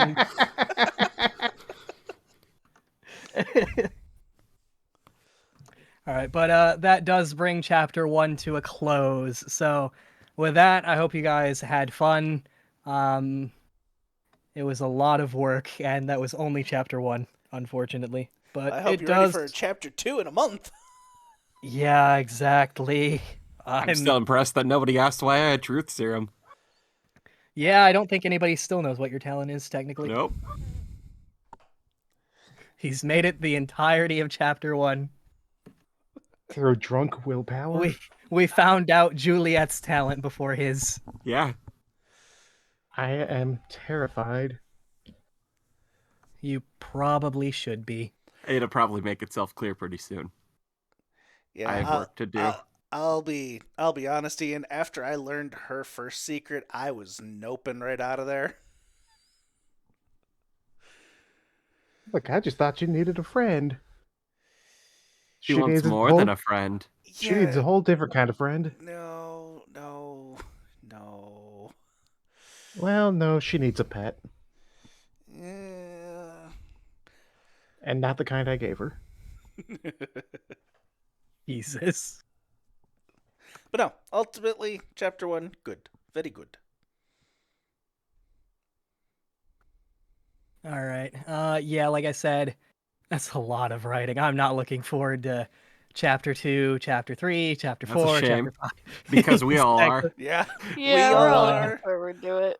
But think of it this way: you have one less character to write about now. Yeah, that is true. I'm excited because it's like it finally feels like the story has moved. Like it's a small step, but we've finally moved and like aren't stuck at the beginning. David, what do you mean one less character? I mean, yeah, we lost 2 police officers. We lost the person in the 3 2. police Okay, officers. Let's be honest. Those police officers are expendable and replaceable. Well, I mean, Are they? we kind of might have cracked open a character playbook that he has to write out now.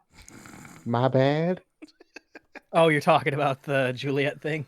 That was coming Yes. up in the trial regardless. I kind of talked to him about that. Yeah, that was coming up regardless. Marionette was very, very suspicious of you rolled an 11. Both of us were. That's not good.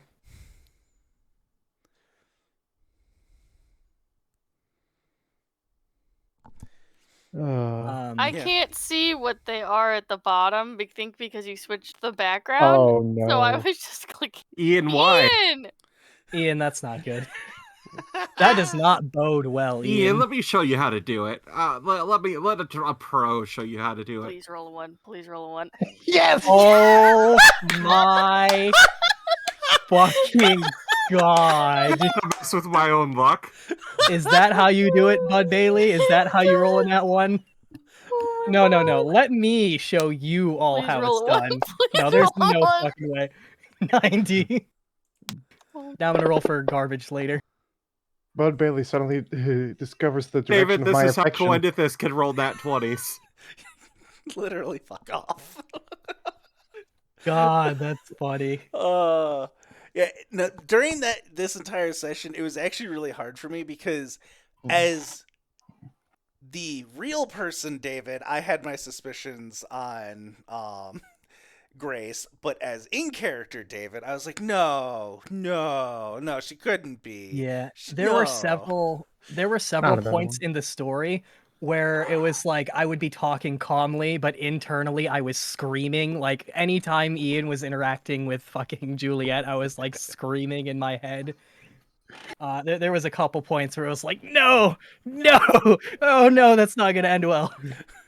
Well, Nick, I told you that tidbit before we started. I knew. Yeah. What do you guys think about the pacing? Like too slow? Do I read too It's much? perfectly fine. No, that's Yeah, fine. it's good. Because I do worry, because I like to write big descriptive things, and it probably gets really Nah, the only boring thing that gets listening to me. bogged down is you keep repeating over and over that you're unsure and you're or terrible at voices. Yes, basically all that. If you cut all that out, you're fine. Yeah, don't worry Noted. about if you're good or bad at voices. Just do what you can. That's all that matters. You don't need to apologize for Monokuma's voice every time. Just do whatever voice you can in the moment. Yep. Fair. Because And as long if you have a concern about like who's talking, just clarify before who's talking. yeah, I mean, Yeah, that's actually a good idea. look at how I DM. I can't do the same voice for the life of me. Like, I I'll know, half try, these- but I fucking forget, which is why I always say, this person says, so that way you Yeah. at least have that context of, okay, it's this person speaking. Half I these somehow got voices you I guys to made, know I who don't even know Azaka anymore. was throughout that entire campaign, but that's about the only person that I could get. Yeah. So, like, not everyone's good at voices, especially consistency for, like, 3+ hours. Yeah. So, don't be hard on yourself. Just do it. Do what it is, and we'll just have fun. I That's all that swear, matters. like half my voices have changed. What about did you guys think the first trial was too hard, too easy, too slow? I mean, I can't comment. I'm a fucking idiot. You No, it actually was- were the one that got the foot thing. Yeah, no, I got the vent thing in the investigation. David was really fucking good too. I was starting to sweat during the investigation. I was like, all right, David, you can dial it the fuck back now. It's like fucking Sherlock over here. What can I He's say? like- I mean, I'm pretty good at puzzles and solving it. I mean, I know Sean was cursing me out during Tomb of Annihilation because of that. I was sitting over here and you're like, well, maybe the vent was covered. And I was like, all right, David, that's just like your opinion. Like it might be the truth, but yeah, you can stop. I mean, I'm just thinking logically. Yeah, no, that was good. You all pretty much had some like really good points or whatever. But yeah, too hard, too easy. No, Oh, it's I fine. think it was You had a fine. good red herring with the thing that, you know, very specifically the thing first was that the first thing in the owner manual was talking about a freezing thing, but if you looked deeper into it, there was another Yeah. freezing thing. Yeah. And I think that was Allison that caught on to that one. Yeah, it was. Mm-hmm. I'm just tilted about the 2-2 thing. Fuck you. Yeah, that was It a doesn't little... make logical sense, but I wanted it so bad because in the first game, you guys know the thing with the first murder in the first Yeah, game. I'll And I was be like, honest. I want something like that. I'll be honest. When you said peace signs, it's like 4, 2, 2. No, Nick wouldn't do that. I thought it was Yes. a hint at the talent, to be honest with you. Same. That's as soon I as thought it was a hint towards the talent. As soon as mentally I was like 2-2, I was like, no, Nick wouldn't do that. There's literally no way. This person has been frozen. It's obviously talent.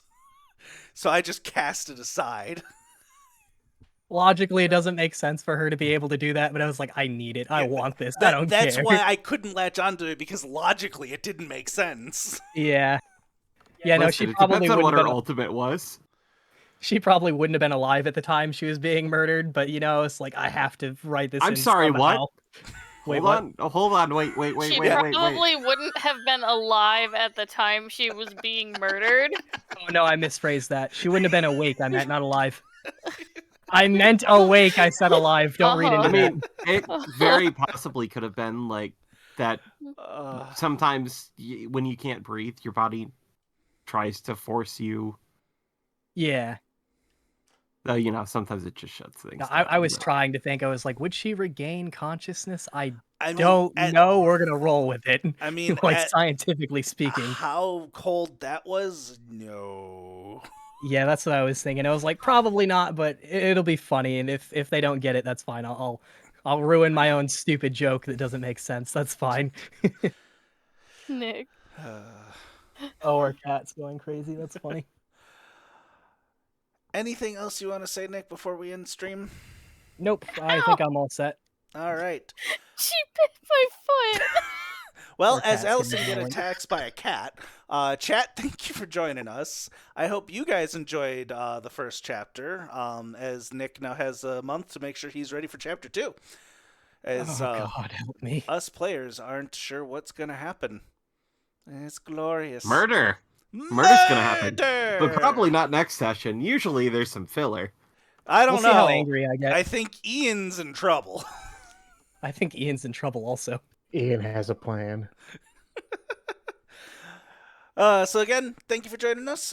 We will be back next week, Saturday, for some Tyranny of Dragons. Gotta look forward to that because the party had just gotten a level up. They had just survived an ambush at night. So much fun stuff happened. We'll have to see where they go next. And then in 2 weeks, for the Friday game, we'll be back with Emeron, which over there we entered the last chapter and had some fun. You know, just a floaty skull of I-beam death. It's fine. They lived. Yeah. 2 may be petrified. It's fine. Last Emeron session was really hard. Well, the both of us. maybe you shouldn't have pissed off your brother. That's fair. And then immediately pissed off a death tyrant. I'm a barbarian. I piss everything off. But anyways, chat, we'll talk to you later. Bye-bye! Uh, Bye. Bye.